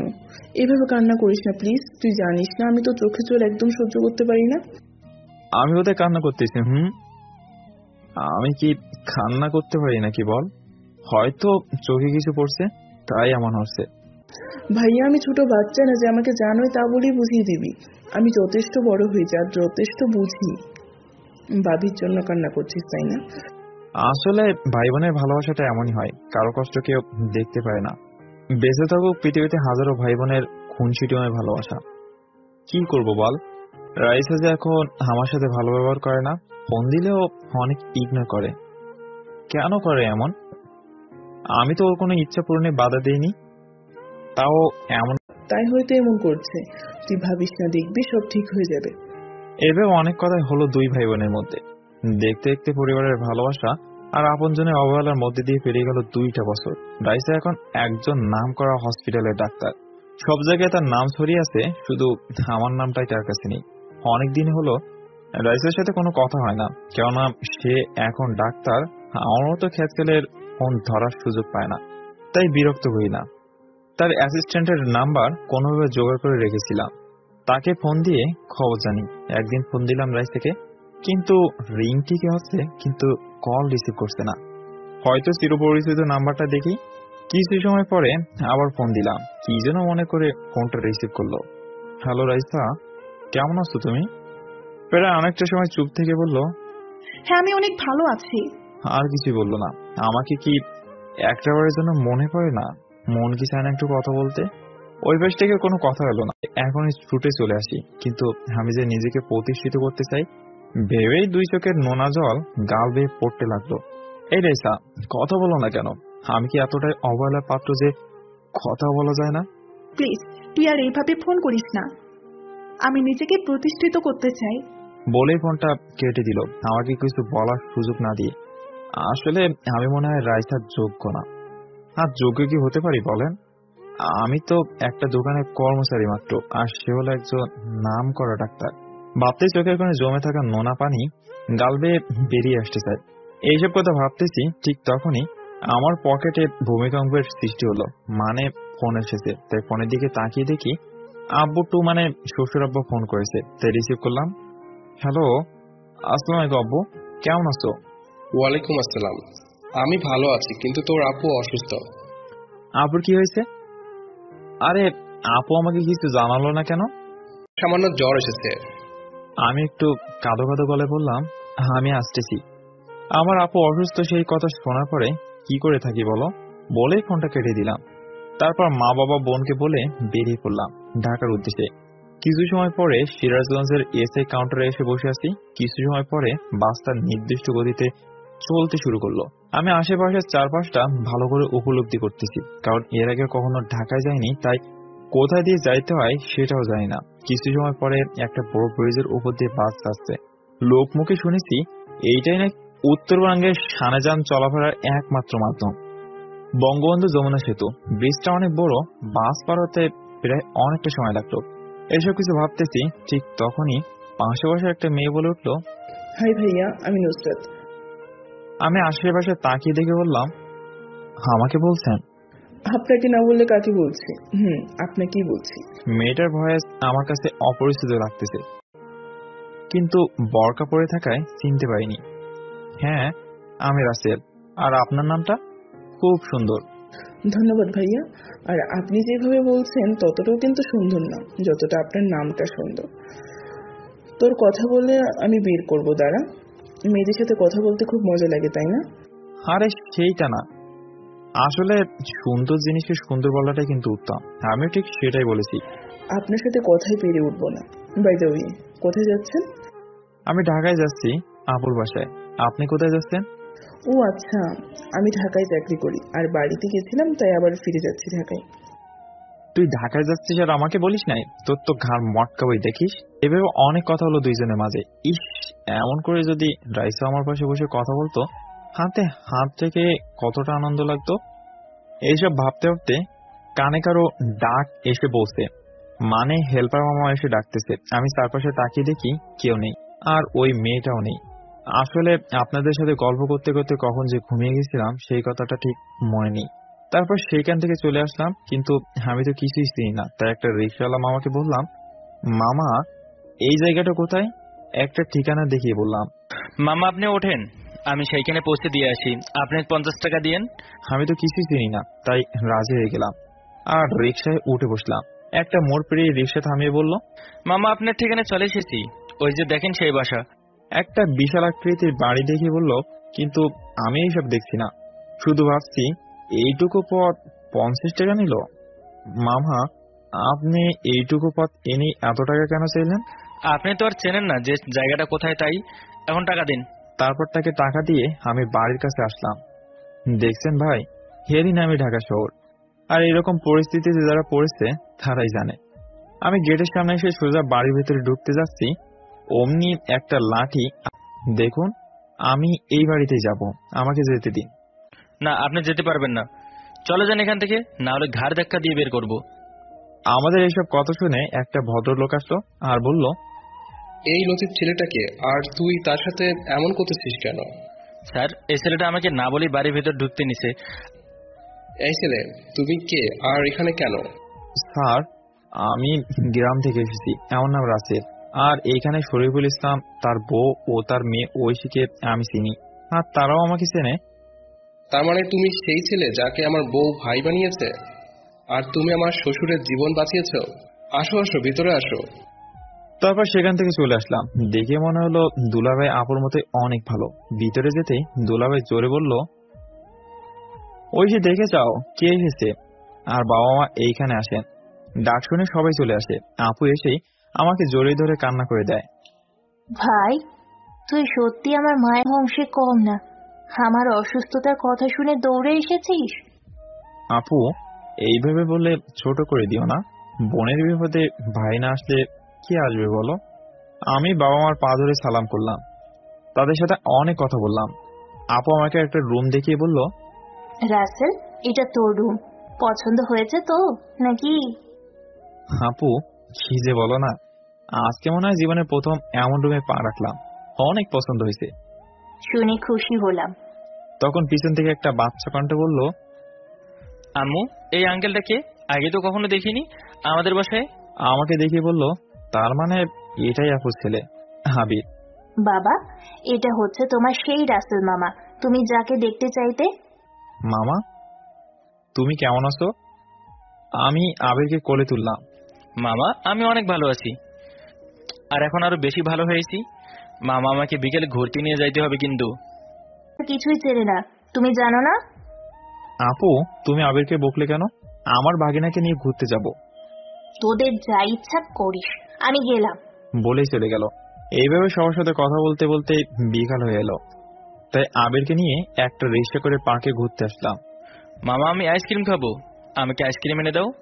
আচ্ছা মামা, চলো তোমাকে আইসক্রিম কিনে দিই। তখন সামনের দিকে যাচ্ছি আইসক্রিম কেনার জন্য, আর সামনে যা দেখলাম সেইটা দেখে তো আমার প্রাণপ্রিয় ভাগিনাটা আইসক্রিম খাওয়ার বায়না ধরে বসে। তাই আবিরকে নিয়ে আইসক্রিম কিনতে যাই। এই মামা, 2টা চকলেট ফ্লেভারের আইসক্রিম দিন তো। দোকানদার মামা বলল, আচ্ছা মামা দাঁড়ান, এখনই দিতেছি বলে আবিরের হাতে সুন্দর করে আইসক্রিম দিয়ে দিল। আমিও টাকা দিয়ে সামনে তাকাচ্ছি। তখন এমন জিনিস দেখতে পাবো কখনো কল্পনাও করতে পারিনি। কি দেখে আমি চুপ হয়ে গেলাম অবশ্যই আপনাদের জানতে ইচ্ছে করতেছে, তাই তো? তাহলে ইন্তেজার কিস বাত কা, চালিয়ে হাবি বাতাও। আমি দেখি সে বাদাম খাচ্ছে। আমি একটু আগ্রহী হয়ে ভালো করে দেখে বুঝতে পারলাম এটা রাইসের মতোই না, রাইসাই ছিল। এই দৃশ্য দেখার জন্য কি আল্লাহ আমাকে এখানে নিয়ে এসেছে? আমার ভেতরটা দুমড়ে মুচড়ে যাচ্ছে। চোখের পানিটা মুছে সামনে যাইতেছিলাম, কিন্তু এ কি, সামনে আর তারা নেই। আশেপাশে ভালো করে খুঁজে দেখলাম, কোথাও নেই। গেল কোথায় এই অল্প সময়ে? মামা, তুমি এমন করে খুঁজতেছো কি? অনেক সময় ধরে দেখলাম তুমি এমন করতেছো। চলো আমরা বাসায় চলে যাই। তারপর আমি আর আমার মিষ্টি ভাগিনা বাসায় চলে আসলাম। বাসায় আসার পরে, কি আবির, মামার সাথে কি রকম ঘুরলা শুনি? আম্মু, অনেক ঘুরেছি আর আইসক্রিমও খাইছি। আমার মামা অনেক ভালো, তোমার মতো না যে আমি চাইলে কিনে দিবে না। কি, মামাকে পেয়ে এখন মায়ের নামে বদনাম করা হচ্ছে? বলেই সবাই হেসে ফেললাম। আসলে সবাই অনেক ভালো, খুব মজাদার মানুষ। আমি সেখান থেকে রুমে চলে আসলাম। ভাবতে দেখলাম রাইসে তো কথা বলতে মানা করছে, তাহলে কি করি এখন? না, ফোন করি, যা হবার হবে। আমার ফোন পাওয়ার আশায় মোবাইলটা হাতে নিয়ে বসেছিল। হ্যালো, আসসালামু আলাইকুম ডাক্তার ম্যাডাম, কেমন আছেন? আর যদি 5টা মিনিট কথা বলার জন্য অনুমতি দিতেন। একটু মনটা ছোট করেই বলল, রাসেল, তুমি কেন আমার সাথে এমন করে কথা বলতেছো সেটা আমি ভালো করেই জানি, কিন্তু আমার কিছুই করার নেই। আমি প্রতিষ্ঠিত হওয়ার আগ পর্যন্ত তোমাকে আপন করে নিব না। আর একটা হাত দিয়ে চোখের জল মুছল। একটু রাগ দেখিয়ে বলল, ওয়ালাইকুম আসসালাম, আমি অনেক ভালো আছি। আজকে আবার কি কারণে ফোন দিছস? তোকে বলেছি না ফোন দিবি না আমাকে? রাইসার কথা বলার ধরন দেখে একটু না প্রায় অনেকটাই কষ্ট পেলাম, কেননা এর আগেও অনেক কথা বলেছে, তবে এমন করে না। ডাক্তার ম্যাডাম, আমি জানি এখন আপনি অনেক বড় একজন মানুষ, আপনার সাথে কথা বলার কোনো যোগ্যতা আমার নেই, তবু যে এই মনটা মানে না। জানেন, মনটা না খুব খারাপ আমার। আমার খেয়ে আমার পরে আপনার কাছে পড়ে থাকে, আমার কথা একটু শুনে না। আমার জন্যই শটফট করে। যখন আমি থাকবো না তখন হয়তো আপনার অনেক ভালো লাগবে, তাই না? আপনাকে আর এইভাবে বিরক্ত করবে না বলে চোখে জল মুছলাম। ওই পাশ থেকে একটু চিন্তিত হয়ে রাইসা বলল, এই তুই থাকবি না মানে কোথায় যাবি? আচ্ছা ম্যাডাম, আপনার মূল্যবান সময় নষ্ট করে আমার মতো একটা হতভাগা ছেলের সাথে কথা বলার জন্য অনেক অনেক ধন্যবাদ। দোয়া করি আল্লাহ যেন আপনার মনের সকল আশা পূরণ করে। বলেই ফোনটা কেটে দিলাম। কি আর বলতাম, সেই তো অপমান ছাড়া আর কিছুই করে না। একটু আগের কথাগুলো হয়তো রাইসের এখন মনেই পড়ে না। জান, আমি জানি আমার প্রতিটি কথা তোমার হৃদয়কে চূর্ণ বিচূর্ণ করে দেয়। জানি অনেক কষ্ট হয় তোমার, আর কিছুদিন কষ্ট করো। শুধু এইটা জেনে রাখো, এই রাইসা তোমাকে ছাড়া কারোই না। আচ্ছা রাইসা, তুই যদি রাসেল ভাইয়ের জন্য এতটাই কষ্ট পাস, তাহলে তাকে বলছিস না কেন যে তুইও তাকে ঠিক আগের থেকেও বেশি ভালোবাসিস? শোনো, আমি ভালো করেছে, আমি তখন আমার স্বপ্ন পূরণ করতে পারবো না। তুই এখন একজন দেশের নামকরা ডাক্তার, তাহলে আর কি করতে চাস? হ্যাঁ, আমি মানছি আমি নামকরা ডাক্তার, কিন্তু আমাকে এই অবস্থানে পৌঁছানোর জন্য আমি চেষ্টা করেছি মন প্রাণ দিয়ে, কিন্তু সব রাসেল কষ্ট করেছে, সেটা আমার নিজের চোখেই দেখা কতটা কষ্ট করেছে আমাকে এই অবস্থানে আনতে। তাই আমি এমন কিছু করে ওকে আপন করে নিতে চাই যাতে পরেও আমার কাছে অনেক সুখে থাকে। জানিস বৃষ্টি, ও ঢাকাতে এসেছে, আমাকে একটা বারের জন্য ও সেটা বলেনি, কারণ আমি মানা করেছিলাম আমার সাথে কথা বলতে, আর ও চায় না ঢাকায় এসেছে সেটা জেনে আমি কষ্ট পাই। আমি হয়তো আগের জন্মে ভালো কোনো কাজ করেছিলাম, যার জন্য রাসেলের মতো একজন জীবনসঙ্গী আমি পেয়েছি। বৃষ্টি বলতে লাগলো, দেখ রাইসা, এমন করে না থেকে তুই ওকে মেনে নে, না হয় আবার তোকে চোখের জলে বুক ভাসাতে হবে। না, এইসব কিছুই হবে না। আমি রাসেলের নামে একটা 6 বছর অতিবাহিত হবে, সেই দিন ওকে বুঝিয়ে দিয়ে আমি ওকে নিজের করে নেব, তাতে যতটা কষ্ট পাই না কেন। ও বৃষ্টি, ভালো কথা, আমাদের বাড়িতে একটা কাজের লোক দরকার, তুই ব্যবস্থা করিস। আচ্ছা ঠিক আছে। এই ছিল তাদের কথা। এখন চলেন দেখে আসি বেচারা রাসেলের কি অবস্থা। আমি রাতে ডিনার করে রুমে এসে শুয়ে শুয়ে আগের সব কথা ভাবতেছিলাম, কতটা ভালো ছিল আগের দিনগুলো। তখনই পাশে থাকা ফোনটা বেজে উঠলো, তাকিয়ে দেখি বৃষ্টি আপুর কল, তাই রিসিভ করলাম। হ্যালো, আসসালামু আলাইকুম আপু, কেমন আছেন? ওয়ালাইকুম আসসালাম, আমি অনেক ভালো আছি, তুমি কেমন আছো? আমি কেমন আর থাকতে পারি, সেসব আপনার হয়তো অজানা নয়, তাই আপনি নতুন করে কেন আবার জিজ্ঞেস করতেছেন? সেটা আমি জানি, তবে নতুন একটা খবর আছে আপনার জন্য। আমিও তো চাই না আপনার আর রাইসার মধ্যে দূরত্ব বেড়ে যাক। আমি এটা জানি, তাহলে আপনি এখন কি? তার জন্যই তো ফোন দিলাম। রাইসা তার বাড়িতে একটা কাজের লোক খুঁজে দিতে বলেছে। আমি চাই তুমি কাজের লোক হয়ে আসো, কিন্তু রাইসা যেন চিনতে না পারে ছদ্মবেশে, তাও তুমি কাছ থেকে হলেও দেখতে পারবে তাকে। তারপর সবকিছু শুনে অনেক কথা বলে ফোন কেটে দিলাম। তাই আমি বাড়িতে ফোন দিয়ে বলে দিলাম আমি বাড়িতে যাব না, দেরি আছে, এইখানে কাজ করতে হবে। আর এই বাড়ির সবাইকে সব বুঝিয়ে বলার পরে রাজি হলো। আমি এসে আবার শুয়ে পড়লাম। সকালে ঘুম থেকে উঠে নামাজ পড়ে এসে কিছু সময় পরে নাস্তা করে সবার থেকে বিদায় নিয়ে বৃষ্টি আপদ দেওয়ার ঠিকানায় চলে আসলাম। আমাকে দেখে, এই আপনি কে, আর আমার বাড়িতে কেন এসেছেন? আমাকে দেখে চিনতে পারেন নাই তাহলে? আপু, আমি আপনাদের বাসার নতুন কাজের লোক। আরে তোমাকে তো কেউ চিনতেই পারবে না, ভালোই বৃদ্ধ সেজেছ। এইবার বুঝতে পারলো। তখনই উপর থেকে, এই বৃষ্টি, এই চাচাকে আর এইখানে বা কেন এসেছে? আরে এই চাচা তো আমাদের নতুন কাজের লোক। ও তাই বল, ও তো কাজের মানুষ এনেছিস, তা চাচার নাম কি? এর নাম রাসেল। কি বলে ফেললাম। তুই কি নাম বললি? আমি রাইসার দিকে এক পলকে তাকিয়ে আছি। কতদিন হলো দেখি না, খুব সুন্দর লাগছে, মন চায় এখনই জড়িয়ে ধরি। আমার এমন অবস্থা দেখে জোরে জোরে বলল, ম্যাডাম, আমার নাম রহিম। এ আপু ভুলে রাসেল বলেছে, আসলে সে তো সঠিক নাম শুনেনি। বৃষ্টি মনে মনে বলল, যাক বাবা, বেঁচে গেল। তাহলে ঠিক আছে। শোনেন চাচা, ঠিক মতো কাজ করবেন। বৃষ্টি, তুই এই চাচাকে সবকিছু বুঝিয়ে দে, আমি হাসপাতালে গেলাম। বলেই চলে গেল। ভাই তুমি বাঁচালে, কি নাম বলেছিলাম? আমার তো খবর ছিল আজ। এইভাবে কাজ করার রাইসাকে দেখা এর মধ্যে দিয়ে চলে গেল আরো একটা মাস। এই 1 মাসে বুঝেছি রাইসার মনটা সবার জন্য ভালো, শুধু কষ্ট আমার জন্যই। একদিন বাগানে ফুল গাছ পরিষ্কার করতেছি আর গুনগুন করে গান গাইতেছি। তো কি ভুলে থাকে কেমন করে রে বন্ধু, এরকম একটা গান। হঠাৎ আমার চোখ পড়ে বারান্দায়, দেখি রাইসা আমার গানটা মুগ্ধতার সাথে শুনতেছে। দেখে আমি গান বাদ দিয়ে কাজ করতে লাগলাম। এইদিকে রাইসা ভাবতেছে, বৃদ্ধ মানুষের গলা এত সুন্দর করে কি করে হয়। আর এই গান তো আমি রাসেলের কণ্ঠে অনেক শুনেছি, ঠিক যেন ওই রকমই কণ্ঠ।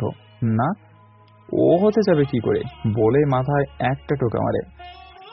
আমি আমার মতো কাজ করতেছি, তখনই রাইসার ডাক পড়লো, তাই তার রুমের দিকে গেলাম।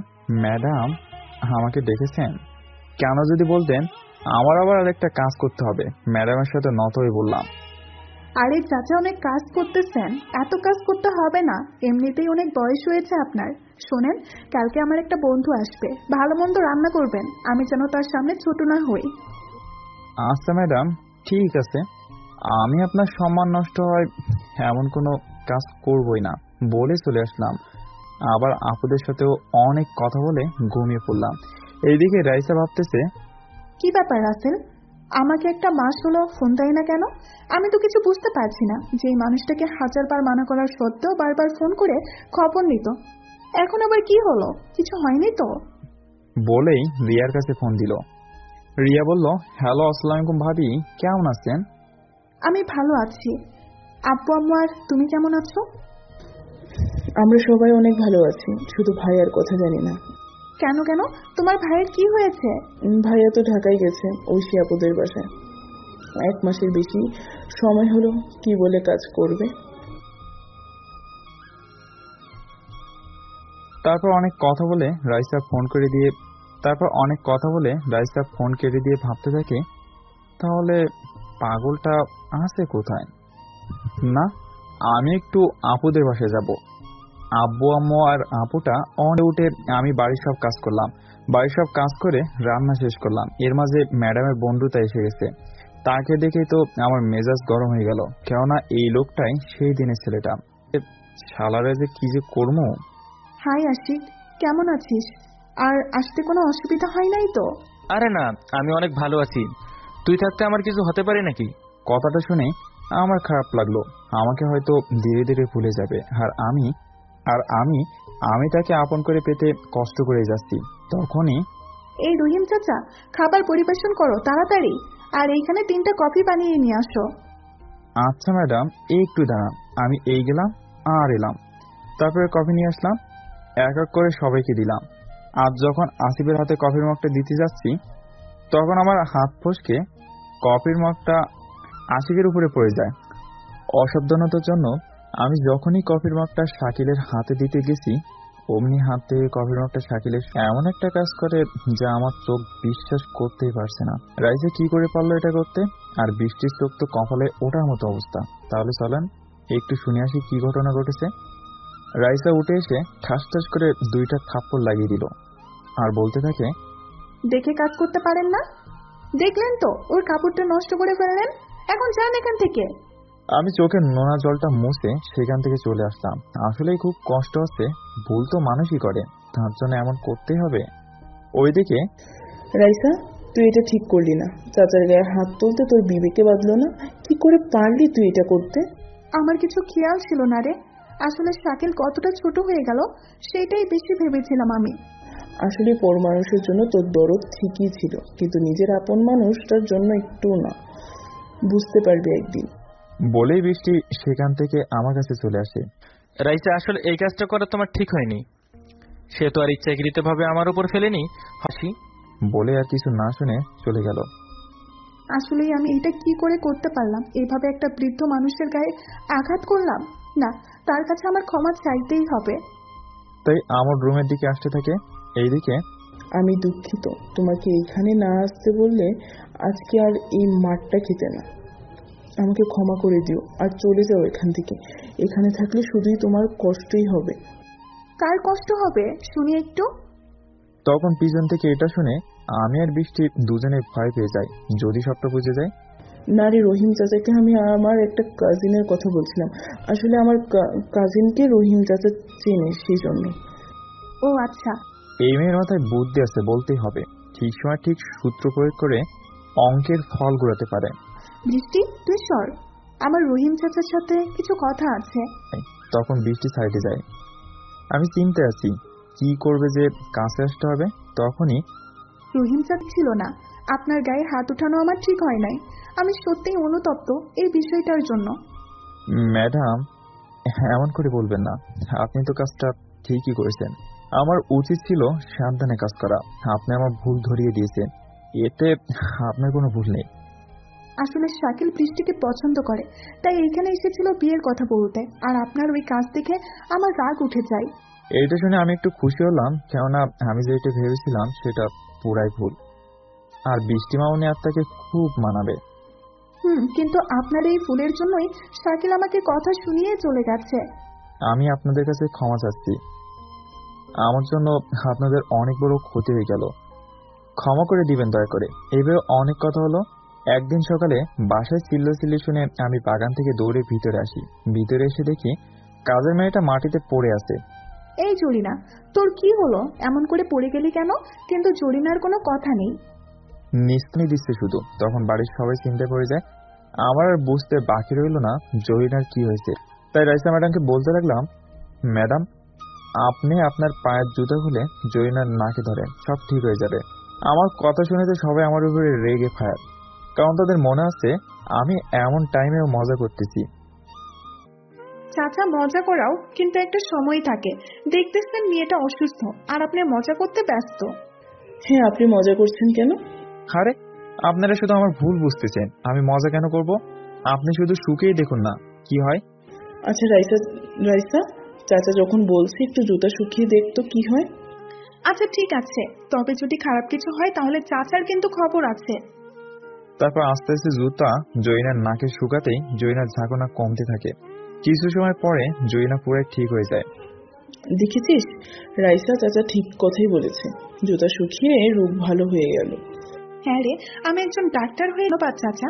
তবে এটা জানলেন কেমনে যে জুতা শুকালেই এই রোগ ঠিক হয়ে যায়? ধন্যবাদ দিয়ে ছোট করবেন না, আসলে আমি তো গ্রামের মানুষ, আর এই রোগটা হলো মির্গি রোগ।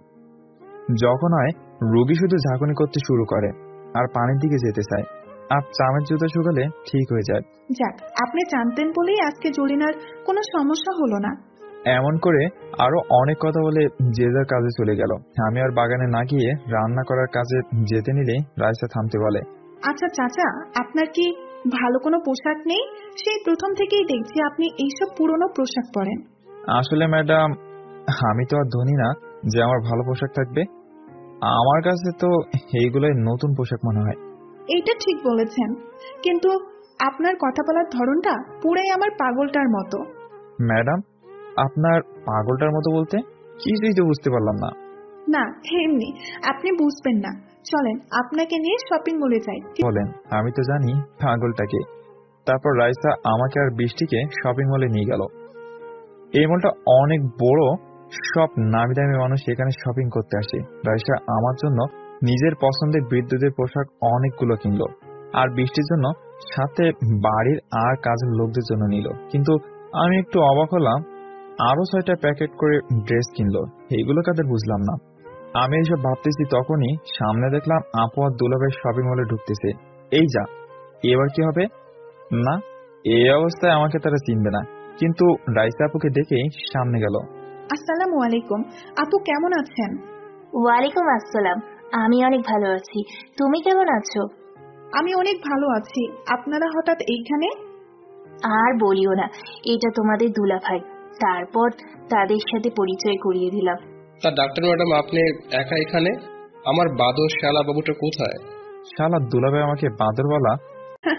দুলাভাই, আপনার বাদর শালা তো গ্রামে থাকে, আর আমি এখানে একা থাকি। তারপর সবাই অনেক কথা বলে একটা রেস্টুরেন্টে চলে আসলো। আজকে আমি খাওয়াবো তোমাদের সবাইকে, যার যেটা ভালো লাগে সেটা নিয়ে নাও। আপু আমি থাকতে এটা কিন্তু ভালো হলো না। আরে বইন, তুমি অন্যদিন পেট ভরে খাবার খাওয়াবা, তাহলেই পরিশোধ হবে। রেস্টুরেন্টের খাবারের পর্বটা শেষ করে যার যার থেকে বিদায় নিয়ে যার যার বাসায় চলে আসলাম। ইস, আপু আমাকে চিনতেই পারিনি, ভাবতে কেমন হাসি পাই। একটু হাসি, আপনারা কি বলেন? একদিন রুমে শুয়ে আছি আর তখনই বৃষ্টি আমার রুমে আসে। তুমি এখান থেকে চলে যাও, তুমি যে উদ্দেশ্য নিয়ে এসেছো সেটা হয়তো পূরণ হবে না। কিন্তু এই কথাগুলো আড়ালে দাঁড়িয়ে রাইসা শুনতেছিল। আমি যাব মানে? আমি এখানে এসেছি রাইসাকে আপন করে নিতে আর তাকে নিয়ে চলে যাব, এটা কি বলছেন? রাসেল, তুমি বুঝতে পারছো না এই ছদ্মবেশ আর কয়দিন থাকবে? ও, এই জন্যই আমার পাগলটা আমার কাছে ফোন দেয় না, আমার কাছে থাকতেও চিনতে পারি নাই। রহিম চাচা, ভাবতেই হাসি পায়, ছদ্মবেশে ভালোই লাগছে বলে সেখান থেকে চলে যায়। আমার আর বৃষ্টির মাঝে অনেক কথা হয়, কিন্তু আমার এক কথা, রাইসাকে ছাড়া যাব না এখান থেকে, সে যেই বিপদের মুখে পড়তে হয় না কেন। এইভাবে দেখতে দেখতে 2 মাস চলে গেল। আগামী শুক্রবার নাকি এই বাড়িতে মানে রাইসের বাসায় অনুষ্ঠান হবে। জানি না কেন, আপনাদের কিন্তু দাওয়াত করাটা আমার দায়িত্ব, কিন্তু খাবার পাবেন কিনা সেটা আপনাদের ভাগ্য। রহিম চাচা, আগামী শুক্রবার আমার জীবনের চরম এক সুখের দিন। আমি আমার সবচেয়ে দামি জিনিসটা কাছে পাবো, তাই একটা অনুষ্ঠানের আয়োজন করেছি। সব কাজ কিন্তু আপনাকেই দেখতে হবে। আচ্ছা ম্যাডাম, ঠিক আছে, আমি সবকিছু ঠিক মতো করবো ইনশাল্লাহ। একটু কষ্ট দেই, কি বলেন আপনারা? এই যে শোনেন, ওই দিন কিন্তু আমার হবু শ্বশুর বাড়ি থেকে অনেক মানুষ আসবে, তাদের আবার অসম্মান করিয়েন না। কষ্ট পাইছো? রাইসার কথাটা শুনে না চাইতে চোখের কোণে নোনা পানি এসে হাজির, যে কোনো সময় বেরিয়ে আসবে মনে হচ্ছে। আচ্ছা ম্যাডাম, ঠিক আছে, মনটা ছোট করে বললাম। তারপর সেখান থেকে চলে আসলাম। রাতে শুয়ে শুয়ে ভাবতে লাগলাম কি হবে আমার সাথে। তখনই আমার রুমে কেউ আসে। আমি রুমে শুয়ে শুয়ে ভাবতেছি আমার সাথে কি ঘটবে কে জানে। রাইসা যে বললো তার হবু শ্বশুর বাড়ি থেকে মানুষ আসবে, তাহলে রাইসা কি আমাকে ভুলে যাবে? আমি যে ওকে ছাড়া বাঁচতে পারবো না সেটা ও কেন বুঝে না? আমি তো ওর চাওয়া পাওয়ার কোনো কিছুতেই বাধা হয়ে দাঁড়াইনি, তাহলে আমার দোষ কোথায়? এইসব ভাবতেছি আর চোখের কোণে জমে থাকা নোনা জল মুছতেছি। তখনই বাইরে থেকে কে একজন আমার রুমে ঢুকলো। আমি তাকে দেখতেই অবাক, কেননা রাইসা এর আগে কখনো আমার রুমে আসেনি, আজকে আবার কি মনে করে আসলো? কি ব্যাপার চাচা, আমাকে দেখে অবাক হলেন যে? আমি আসতে পারি না নাকি? না ম্যাডাম, সেটা না, আসলে আসলে আপনারা আসলেন তাই একটু অবাক হয়েছি। আর আপনার বাড়িতে আপনি যেখানে খুশি যেতে পারেন, কোনো সমস্যা নেই। ও তাই? তা চাচা, আপনার পরিবারে কে কে আছে আর আপনার সন্তান কয়জন? দেখি এইবার কি বলে। রাইসা মনে মনে বলতে লাগলো। আমি তো রাইসার কথা শুনে পুরাই অবাক, কেননা এমন প্রশ্ন কেন করলো? আর আমি এখন কি বলবো সন্তানের কথা? ম্যাডাম, আমার বাবা মা আর একটা বোন আছে। আর কি বলবো দুঃখের কথা, আমার কোনো সন্তান নেই। দেখছেন, তাও সত্যটা বলে না। আরে চাচা, আপনি যেইভাবে বুড়া সেজেছেন তাতে কেউ বুঝবেই না। আর সন্তান? আচ্ছা চাচা, আপনাকে দেখে মনে হচ্ছে বয়স ভালোই হয়েছে, তাহলে সন্তান নেন নাই কেন? এখন আমি কি বলবো, এই মেয়ে তো আমাকে ছাড়বে না দেখতেছি। আসলে আমি বিয়ে করছি, কিন্তু ভাগ্যক্রমে আমার কারেন্টটা শুধু হয়েছিল, খালেমাটা হয়নি। আর আমার বউ আসে না, তার বাবার বাড়িতে থাকে। তাই নাকি? খুব কষ্টের কথা এটা। সে যে আমার জীবনে আসতে চায় না, তাহলে নিয়ে আসবে কেমনে? সে যে এখন অন্যের জন্য স্বপ্ন দেখে। ইস রে, আমার পাগলটা না জেনেই শুধু কষ্ট পাচ্ছে জানো, আর বেশি কষ্ট পেতে হবে না। আচ্ছা চাচা, আমি এখন আসি, আর দোয়া করি চাচি যেন আপনার জীবনে ফিরে আসে। ইস, কি বাচ্চাটাই না বাঁচলাম, আর একটু থাকলে ধরা খেয়ে যেতাম। বলতে বলতে কখন যে ঘুমিয়ে পড়েছি সেই কথা খেয়ালই নেই। সকালে ঘুম থেকে উঠে প্রতিদিনের মতো বাগানে পানি দিচ্ছি, তখন বৃষ্টি আসছে। রাসেল, তুমি অনুষ্ঠানের কথা জানো নাকি? হ্যাঁ জানি, রাইসা বলছে। আর আরো বলেছে সে অনুষ্ঠানে নাকি তার হবু শ্বশুরবাড়ির লোকজন আসবে। আমি কি সত্যি রাইসাকে আমার জীবন থেকে হারিয়ে ফেলবো? এখনো কিন্তু অনেক সময় আছে, চলে যাও কষ্ট পেতে না চাইলে, কারণ ওই দিন যে কষ্ট ছাড়া কিছুই পাবে না। আর তোমার কষ্টগুলো আমারও কেমন সহ্য হয় না। না, আমি মাঝপথে হাল ছেড়ে যাব না। ওর কষ্ট সহ্য করতে যদি মরণকে বরণ করে নিব। সত্যি, তুই একটা মানুষই যে কিনা একটা মেয়েকে এত ভালোবাসে যে তাকে ভালোই বাসে না। শুধু কষ্টই দিয়ে গেল। দোয়া করি আল্লাহ যেন তোর মনের আশা পূরণ করে। বলে ভিতরে চলে গেলাম। ম্যাডাম, আমাকে আজকে একটু ছুটি দিবেন? একটু এক জায়গায় যেতাম, একটা কাজ ছিল। আপনার তো এখানে কিছু নাই, তাহলে আপনি কোথায় যাবেন শুনি? হেই রে, এখন আমি কি বলি? এই মেয়ে এরকম কথা বলে ঠেকিয়ে ফেলে কেন বুঝতে পারি না। মনে মনে বলতে লাগলাম, আসলে ম্যাডাম এইখানে আমার এক আত্মীয় থাকে, তার সাথে একটু দেখা করতে যেতে হবে। দয়া করে যদি অনুমতি দিতেন। আচ্ছা ঠিক আছে, তবে হ্যাঁ সন্ধ্যা হওয়ার আগেই ফিরে আসবেন, সেটা যেন মনে থাকে বলে দিলাম। আচ্ছা, আপনার বলা কথাগুলো আমার মনে থাকবে, এইটা কি আর বলতে পারি নাকি? তারপর আমি চলে আসলাম। রাস্তায় এসে বৃদ্ধ থেকে আবার আগের রূপে চলে আসলাম। ভাবতে কেমন লাগে। রাইসা আমাকে এটাও জিজ্ঞেস করে। আমি আস্তে আস্তে হেঁটে আপুদের বাসার দিকে চলে আসলাম। কিন্তু কিছু পথ আসতেই দেখতে পেয়ে আপুকে কারোর জন্য হেনস্থ করতেছে। আসলে আপু হেঁটে হেঁটে কোথাও গেছিল, গাড়ি বা বডিগার্ড ছাড়াই। আমি আর এক মুহূর্ত দেরি না করে অতি দ্রুত গতিতে আপুর কাছে চলে আসলাম। আমাকে দেখে আপু যেন প্রাণ ফিরে পেল। আপু, এরা কারা আর তোমার সাথে এরকম করতেছে কেন? আসলে আমি এদের একটা কাজ করতে মানা করায় এরা আমাকে মারতে চায়। কি? এই তোদের এত বড় সাহস, আমার বোনকে মারতে চাস? তোদের কলিজা তো দেখতে হয় কত বড়। বগটেরা হাসতে হাসতে বলতে লাগলো, আমাদের কলিজা দেখার আগেই তোর কলিজাটা বের করে ভেজা খেয়ে ফেলবো। এই মার্শালারে, বাকিদের উদ্দেশ্য করে এগুলো বলল। আমিও দেরি না করে এক একজনকে এক এক স্টাইলে মেরে পেঁয়াজ মরিচ ছাড়াই আলু ভর্তা বানিয়ে ফেললাম। এই তোরা আপুর কাছে ক্ষমা চা আর বল যে আম্মা আমাদেরকে ক্ষমা করে দিন, জীবনের বাকি সময়ে আপনার সামনে আসবে না। বাবার আপুর কাছে চলে আসলাম। কি দরকার ছিল মারামারি করার? তোর যদি কিছু হয়ে যেত তাহলে কি হতো?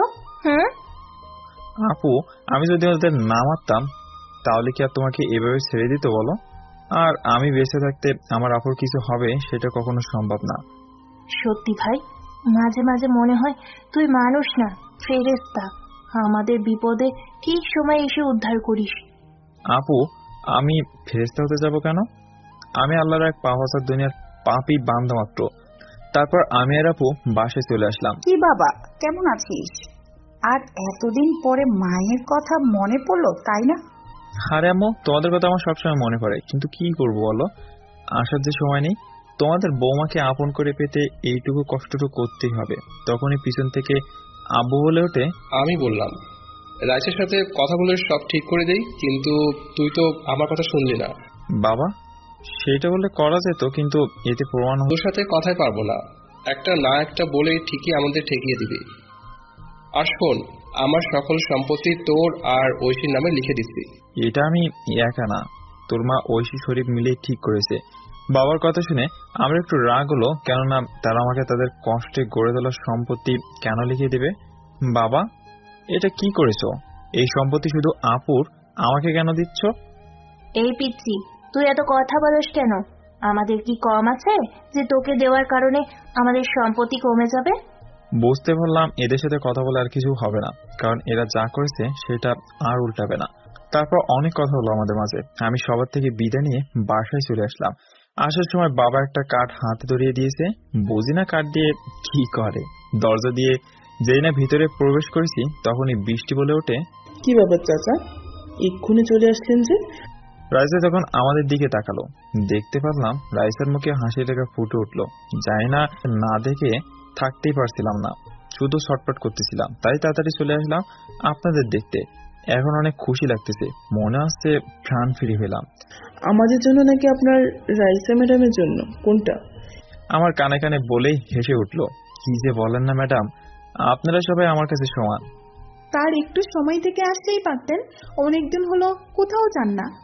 না ম্যাডাম, সেই সকালে গেছি, অনেক সময় থেকেছি, আর ভালো লাগলো না, তাই চলে আসলাম। আসলে যতদিন হলো আপনাদের সাথে আছি ততদিনে আপনারা আমার পরিবারের মতোই হয়ে গেছেন। পরিবারের মতন কি? আমি তো তোমার পরিবারেরই একজন। এইভাবে চলে গেল কয়েকটা দিন। আগামীকাল এই বাড়িতে অনুষ্ঠান হবে, জানি না আমার সাথে কি হবে। রাতে এইসব ভাবতেই ঘুমিয়ে পড়েছি। সকালে ঘুম ভাঙে রিয়ার ডাকে। আমি চোখ খুলতেই দেখি রিয়া। আমি তো ভূত দেখার মতো অবস্থা। এই রহিম চাচা, আপনাকে কাজ করতে ডাকছে, কত বেলা হয়ে গেছে দেখেছেন? যাক বাবা, আমাকে তাও চিনতে পারেনি। আমি রিয়ারা রাতে এসেছে রাইসা নিজে বাস স্ট্যান্ড থেকে নিয়ে এসছে, সেটা আমি জানি না। আমি নিচে এসে দেখি সবাইকে, কথা বললে চিনতে পারবে দেখে কিছুই বলতেছি না। দেখতে দেখতে বিকাল গড়িয়ে সন্ধ্যা নেমে এলো, সব মানুষ এসে ভিড় জমালো, হাঁপুরাও এলো। আমার তো ভয়ে কলিজা শুকিয়ে আসতেছে, হয়তো আজকে রাইসা আমার থেকে পর হয়ে যাবে।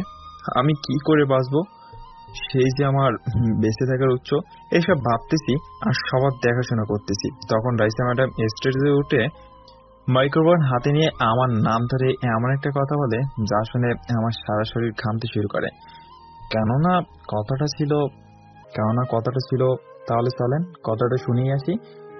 আপনারা তো আবার না বলা পর্যন্ত আমাকে ছাড়বেন না। হ্যালো লেডিস অ্যান্ড জেন্টলম্যান, আপনারা আমার বাড়িতে আসার জন্য আমার এবং আমার স্বামীর পক্ষ থেকে জানাই অনেক অনেক শুভেচ্ছা ও অভিনন্দন। আপনারা জেনে শুনেই আনন্দিত হবেন যে আমাদের মাঝে এমন একজন মানুষ উপস্থিত আছে। সবাই কানাকানি শুরু করলো, কে সেই মানুষ, কে সেই মানুষ। আপনারা অবশ্যই চিন্তায় আছেন এটা ভেবে যে কে সেই মানুষ। তাহলে শুনুন, সে হলো আমার বাড়ির কাজের লোক রহিম চাচা। সবাই রহিম চাচার কথা শুনে তো আরো অবাক, কেননা এত বড় একজন ডাক্তার হয়ে তার বাসার সামান্য কাজের লোককে এত মহান বলতেছে। হ্যাঁ, ঠিকই শুনেছেন। আর আপনাদের এই আনন্দ আরো জাগ্রত করে তুলতে আমাদের একটা সুন্দর গান শোনাবেন আমাদের রহিম চাচা। এই কথাটা শুনে আমার তো কলিজা কেঁপে উঠলো। আমি গান কেমনে গাইবো, যেখানে বেশি মানুষের সাথে কথাই বলতে পারি না। তখন কানে ভেসে আসে লোকের করতালি শব্দ, আমাকে স্টেজে যাওয়ার জন্য অনুরোধ করতেছে। আমিও রাইসার সম্মান বাঁচিয়ে রাখতে গেলাম, কিন্তু আমি চিনতে আছি। রাইসা জানতে পারলো কেমনে আমি গান জানি, নাকি আমাকে সবার সামনে ছোট করতে চায়। সব ভাবনা ছেদ ঘটে রাইসার ডাকে। কি ব্যাপার চাচা, তাড়াতাড়ি গান শুরু করেন, সবাই অপেক্ষা করতেছে আপনার গান। জানি না কি হবে। গানটা শেষ করে বাঁ হাত দিয়ে চোখটা মুছে ফেললাম, কিন্তু চারদিকে নিস্তব্ধ, কোনো শব্দ নেই। ভাবলাম যে এই গান গাইছি কেউ আবার ভালো বলবে, কিন্তু আমার এই ধারণা ভুল প্রমাণিত হলো। কেননা সবাই একে একে করতালিতে ভরিয়ে দিল। তখন খুবই ভালো লাগছে, এটা ভেবে যে গান শুনে সবাই অনেক খুশি হয়েছে। তখনই পাশ থেকে একজন বলে উঠলো, রাইসা মামনি, তোমার বাড়ির কাজের মানুষটা তো খুবই ভালো গান গাইতে পারে, তার কণ্ঠে আমি মুগ্ধ। আমি খুশি হয়ে কিছু পুরস্কার দিতে চাই। আঙ্কেল, এটা তো খুবই ভালো কথা যে আপনি চাচার কণ্ঠে মুগ্ধ হয়ে পুরস্কার দিচ্ছেন, তারপরেও 10,000 টাকা আমার হাতে দিল। কিন্তু এই কি, এর দেওয়াতে সবাই একে একে পুরস্কার দিতে লাগলো। আমি তো অনেক খুশি, কেননা এত কষ্টের মাঝেও সবাই আনন্দিত হয়েছে আমার গানটা শুনে।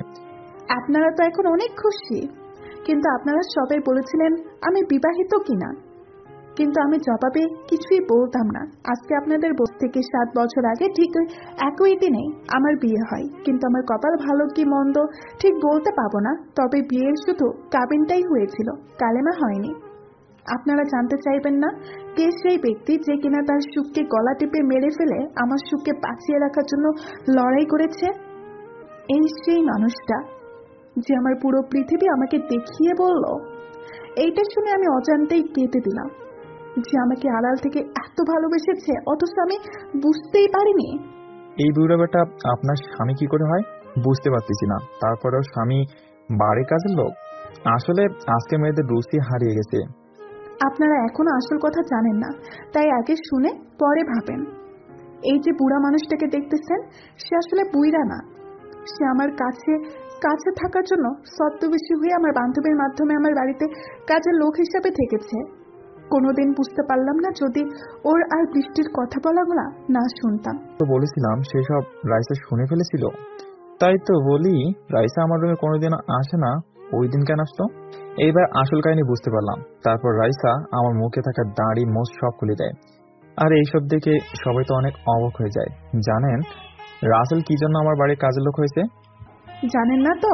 তাহলে শোনেন, আমি ওকে প্রথম দিনই বলেছিলাম আমি যদি এখন বিয়ে করি তাহলে আমার পড়ার ক্ষতি হবে, তার জন্য কাবিন করে রাখেন। তার জন্য সবার অনেক কথার সম্মুখীন হতে হয়েছিল ওকে। আমি ওর থেকে আরো চেয়েছিলাম যেন সে আমাকে ডাক্তার বানায়, সেও রাজি হয়ে যায়। আমিও ঠিকমতো পড়াশোনা করতে থাকি, কিন্তু রাসেল যখন বেশি কেয়ার করতে থাকে তখন আমি ভেবে দেখি রাসেলের মায়ায় যদি আমি স্বপ্ন পূরণের আগেই জড়িয়ে পড়ি তাহলে আমার স্বপ্ন আর তারও কষ্ট দুটোই বিফলে যাবে। তাই আমি ওকে ইগনোর করতে শুরু করি। তার থেকে কষ্ট আমার বেশি হতো, কিন্তু ওকে বুঝতে দিতাম না। নীরবে শুধু কেঁদেছি।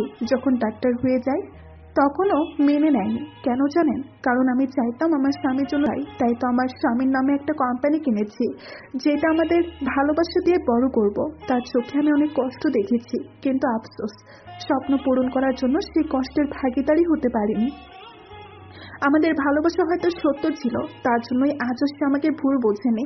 সে চাইলে অন্য মেয়ের সাথে সম্পর্কে লিপ্ত হতে পারত, কিন্তু হয়নি। আমি একদিন রাসেলকে না বলে গ্রামে যাই, আর বাড়ি গিয়ে জানতে পারি আপু সুস্থ, তাই তো ঢাকায় আসবে। আমিও সবার সাথে প্ল্যান করে একই বাসে উঠি, আর আমি পরিচিত হয়ে তাকে পরীক্ষা করেছি যে অন্য কাউকে ভালোবাসে নাকি, কিন্তু সে আমার কথা আমার কাছেই বলেছিল। সে জানতো না আমি ছিলাম বাসের সেই মেয়েটি। এমনকি তার সকল আত্মীয়রাও এইসব কিছু করব তার প্ল্যান জানতো, শুধু রাসেল একাই অজানা ছিল। অনেক কষ্ট তাকে আমি দিয়েছি, হতে পারে তার কষ্টের কাছে আমার কষ্ট তুচ্ছ। আজ আমি আপন করে ওকে নিতে চাই, আঁকড়ে রাখতে চাই আমার পবিত্র ভালোবাসা দিয়ে। মারে, তুই যেটা করেছিস সেটা হয়তো ভুল। সুখী হওয়ার জন্য একটু কষ্ট করতেই হয়। হ্যাঁ রে মা, তোরা অনেক কষ্ট সহ্য করেছিস। তোদেরকে আবার আমি বিয়ে দেব, কারণ সেদিন তো আমি ছিলাম না তোদের বিয়েতে। বলেই দুই আব্বু হেসে ফেললো। এভাবে অনেক মানুষ অনেকভাবে বলল, সবাই একই কথা, সবার একই কথা, আমাদের আবার বিয়ে দিবে সবাই দাঁড়িয়ে থেকে। তখন আমি বলে উঠলাম, না, আমি ডাক্তার ম্যাডামকে বিয়ে করব না। সে কি আমাকে কম কষ্ট দিয়েছে? এমনকি তাকে অন্য ছেলের সাথে ঘুরতেও দেখেছি আমি। আমার কথা শুনে তো সবাই অবাক হয়ে গেল, আর রাইসা তো কেঁদেই ফেললো। আমার হাত ধরে কেঁদে কেঁদে বলল, তুমি এমন কথা কেন বলতেছো? আমি তোমাকে ছাড়া বাঁচবো না। আর সেই ছেলেটা তো বৃষ্টির হবু বর, তোমাকে রাগান্বিত করার জন্য করেছি। আপু সব জানতো। আমি এই কথা শুনে আপুর দিকে চোখ বড় বড় করে তাকালাম, আর আপু দুলাভাইয়ের পিছনে লুকিয়ে গেল। আপনাকে আমি কি করে ভালোবাসবো বলেন? আপনি কি আমাকে ভালোবাসেন? এই কথাটা এখন বলতেছেন? এই কথাটা বলা মাত্রই সবার মুখে হাসির রেখা ফুটে উঠলো। আর এইদিকে রাইসা আমার সামনে হাঁটু গেড়ে ভাষা আমি জানি না, তবে এইভাবে বলতে পারি, আমাকে কি তোমার মনে একটু জায়গা দিবে? করবে কি তোমার বাচ্চার আম্মু? দেবে কি তোমার একলা পথের সাথী হতে? দেবে কি ওই জ্যোৎস্না রাতে তোমার কোলে মাথা রেখে চাঁদ দেখার অংশীদার হতে? আই লাভ ইউ সোনা, আই লাভ ইউ টু কলিজা। তোমার জায়গা আমার বুকে পায় না। আমি রাইসাকে তুলে জড়িয়ে নিলাম। রাইসা অনেক খুশি, আর সবাই অনেক খুশি। যখন আমি রাইসাকে বুকে জড়িয়ে নিয়ে কপালে একটা চুমু দিই, ঠিক তখনই কে একজন পিছন থেকে বলে ওঠে। সেটা শুনে তো সবাই আরো খুশি, কেননা কথাটা বলেছিল বৃষ্টি। তাহলে চলেন কথাটা শুনে আসি। সবাই শুধু রাইসার বিয়ের কথাই চিন্তা করলো, আর আমার বিয়ের কথা একবারের জন্য ভাবলো না। আরে বৃষ্টি, তোরও তো বিয়ে হবে শাকিলের সাথে, তাহলে এমন বলছিস কেন? না, আমি শাকিলকে বিয়ে করতে যাব কেন? শাকিল তোকে বিয়ে করতে রাজি, তাহলে তুই বিয়ে করবি না কেন? আর তুই কাউকে ভালোবাসিস নাকি? আমি রাসেলকে ভালোবাসি, আমি ওকেই বিয়ে করতে চাই। বেশি অবাক হয়। এইটা শুনে সবাই যেন স্তব্ধ হয়ে গেল, চারিদিকে নীরবতা। সবাই এই কথাই ভাবতেছে যে এই মেয়ে পাগল হয়ে গেল নাকি। এই বৃষ্টি, তুই কি পাগল হয়ে গেছিস নাকি? কি বলছিস এইসব? বাবা, আমি পাগল হই নাই, আর রাসেলও আমাকে ভালোবেসে বিয়ে করার লোভ দেখিয়ে। বৃষ্টিমা, আর বলতে হবে না। তুমি যার জন্য দায় পড়ে নাটক করতেছো, সেই মানুষটাকে আমি নিয়ে এসেছি। সবাই অবাক, কেননা আব্বু শাকিলের কলার ধরে টানতে টানতে নিয়ে আসছে। তারপর সবটা খুলে বলল, বৃষ্টি কেন এইসব করেছে, আমাকে ক্ষমা করে দিস রাইসা। তোর স্বামীর নামে আমি এত বড় কলঙ্ক লটালাম। না রে, ক্ষমা চাচ্ছিস কেন? তুই তো তোর ইজ্জত রক্ষা করার জন্যই এমনটা করতে বাধ্য হয়েছিস। আমি দৌড়ে গিয়ে শাকিলের কলার ধরে বললাম, এই শাকিল, তুই কেন এমন করছিস? আসলে আমি রাইসাকে অনেক ভালোবাসি, তোমার হবে তা আমি মানতে পারিনি, তাই বৃষ্টির ওই রকম ভিডিও করে ব্ল্যাকমেল করে এইসব করতে বাধ্য করি। আমাকে মাফ করে দাও। রাইসা এসে ঠাস ঠাস করে বিশ্বাস করে আমার বন্ধু ভাবতাম, আর তুই এই প্রতিদান দিলি? আমি তো তোকে কোনোদিন ভালোবাসার চোখে দেখিনি। রাইসা, আমার ভুল হয়ে গেছে, আমাকে ক্ষমা করে দে। রাইসার পা জড়িয়ে ধরে। তারপর অনেক কথা হলো, সবাই ওকে পুলিশে দিতে চাইলো, কিন্তু আমি মানা করলাম, কেননা ও তার ভুল বুঝতে পেরেছে। আমি 2 দিন পরেই তোদের বিয়ে দিতে চাই, আমি দেরি করতে চাই না। আবার কি বিপদ আসবে কে জানি, এমনিতেই এক বিপদ হতে হতে বেঁচে গেছি। তারপর সবাই আনন্দ নিয়ে খাবার খেয়ে চলে যায়, আর আমাদের বাড়িতে যারা আছে তারাই শুধু থাকে। আমি রুমে এসে শুয়ে শুয়ে ভাবতেছি, আজকে আমার সাথে এইসব কি হলো। আমি তো ভাবতেই পারছিলাম না এইসব কি ছিল। বাবা রাসেল, কি করিস? আয়, খাবার খেয়ে নে। তুই তো তখন তেমন কিছুই ছিলি না। না মা, এখন আমি কিছুই খাবো না, ভালো লাগছে না। সারাদিন কেমন ভাবে যে কেটে গেল বুঝতে পারলাম না। তারপর মা আমার মাথায় হাত বুলাতে থাকে। আমি পরম সুখে আস্তে আস্তে ঘুমিয়ে পড়ি। আম্মু, আপনার ছেলে তো ঘুমিয়ে পড়েছে, এখনো মাথায় হাত বুলাচ্ছেন। মারি ছেড়ে, তাই ওর মাথায় হাত বুলাচ্ছি, কারণ ওর ছোট থেকেই অভ্যাস, খারাপ লাগলেই মাথায় হাত বুলালে ঠিক হয়ে যাবে। তারপর আমাকে ঘুমিয়ে রেখে মা ও রাইসা চলে যায় অন্য রুমে। সকালে ঘুম ভাঙে রাইসার মিষ্টি ঠোঁটে ছোঁয়াতে। এই ওঠো, আমাদের বিয়ের শপিং করতে মার্কেটে যেতে হবে, আব্বুর হুকুম, বেলা অনেক হয়েছে। যাবো তো মহারানী, কিন্তু আমার পাওনাটা কে দেবে? বলেই জড়িয়ে ধরতে গেলাম, কিন্তু রাইসা আমার হাতে ধরা না দিয়ে। একটু আগেই আদর দিচ্ছি, সেটা নিয়েই শান্ত থাকো, বিয়ের পরে যত খুশি আদর দিও, এখন লক্ষ্মী ছেলের মতো ফ্রেশ হয়ে নিচে আসো। বলেই চলে গেল। আমি ফ্রেশ হয়ে নিচে এসে নাস্তা করে সবাইকে নিয়ে শপিং মলে গেলাম। সবাই অনেকটা সময় নিয়ে যার যার পছন্দ মতো জিনিস কিনলো। পরে সবাইকে নিয়ে রেস্টুরেন্টে খাবার খেয়ে সবাই বাসায় চলে আসলাম। আমার রুমে আসতে আসতে বলল, বাবু কি করছো? এই তো বাবুনি, দেখছো তো শুয়ে আছি, তাহলে জিজ্ঞাসা করছো কেন? আমি বুঝি জিজ্ঞেস করতে পারি না? বলেই কাছে টেনে কপালে একটা ভালোবাসার পরশ এঁকে দিলাম। রাইসা আমার বুকে অনেক সময় শুয়ে থেকে কখন যে দুইজন ঘুমিয়ে গেছি সেই দিকে কোনো খেয়ালই নেই। হঠাৎ আমার ঘুমটা রাইসার আগে ভেঙে যায়। এই রাইসা, ওঠো, অনেক ঘুমিয়েছো, এখন ওঠো, গোসল করে নাও। প্রায় বিকেল হয়ে গেছে। ঘুমের ঘরে আমাকে আরো শক্ত করে জড়িয়ে ধরে বলল, আর একটু ঘুমাই না, এমন করছো কেন? না, আর ঘুমালে চলবে না, উঠো, উঠে গোসল করো, পরে আবার শরীর খারাপ করবে। তারপর রাইসা উঠে আমাকে একটা চুমু দিয়ে চলে যায়। এইভাবে সময় চলে গিয়ে বিয়ের দিন চলে আসে। বাড়িতে অনেক মানুষের উপস্থিতি। আজ আমার খুব আনন্দ লাগতেছে যে রাইসাকে আজ আমি আপন করে পাবো। দেখতে দেখতে আমাদের ইসলামী শরীয়ত মতে বিয়ের কাজটা শেষ হয়ে গেল। রাইসাকে একটা রুমে রাখা হয়েছে, সবাই তার সাথে কথা বলতেছে, কিন্তু আমার দিকে কারো কোনো দৃষ্টি নেই। তাই একা একা ছাদে বসে আছি। একটু পরে ছাদে কারো উপস্থিতি টের পেলাম। পিছনে তাকিয়ে দেখি বৃষ্টি। রাইসা তোমার জন্য রুমে বসে অপেক্ষা করছে, আর তুমি এখানে কি করো? আসলে তাই আমি এখানে মনটাকে চাঙ্গা করতে আসলাম। মনকে চাঙ্গা অনেক করেছো, এখন যাও, আমার বান্ধবীটা একা একা বসে আছে। আর হ্যাঁ, বিড়ালটা কিন্তু মারা চাই। বলে হেসে ফেলল। আমি আর কিছু না বলে একটু লজ্জা নিয়ে রুমের সামনে এসে দাঁড়ালাম। পরে এক বস্তা সাহস নিয়ে ভিতরে প্রবেশ করলাম। কিন্তু এই কি, আমার বউ কোথায়? রুমের কোথাও নেই, এমনকি অষ্টমীও নেই। আমার তো চিন্তা হতে লাগলো, তাহলে রাইসা গেল কোথায়? কিন্তু আমার চিন্তা দূর করে একটু পরে রাইসা বাইরে থেকে এসে আমার পায়ে হাত দিয়ে সালাম করে। উঠো, উঠো বলছি, তোমার জায়গা আমার পায়ে না, আমার এই বুকে। কপালে একটা চুমু দিয়ে বুকে জড়িয়ে নিলাম।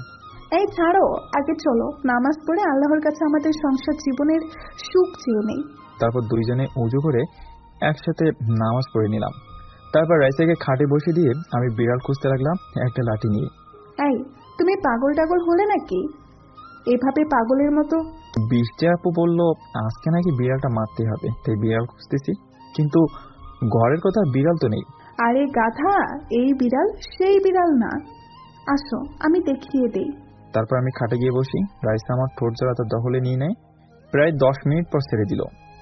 সকালে আমার আগে রাইসার ঘুম ভাঙে, আর রাতের কথা মনে করে মুচকে এসে আমার কপালে একটা চুমু দিয়ে গোসল করতে যায়।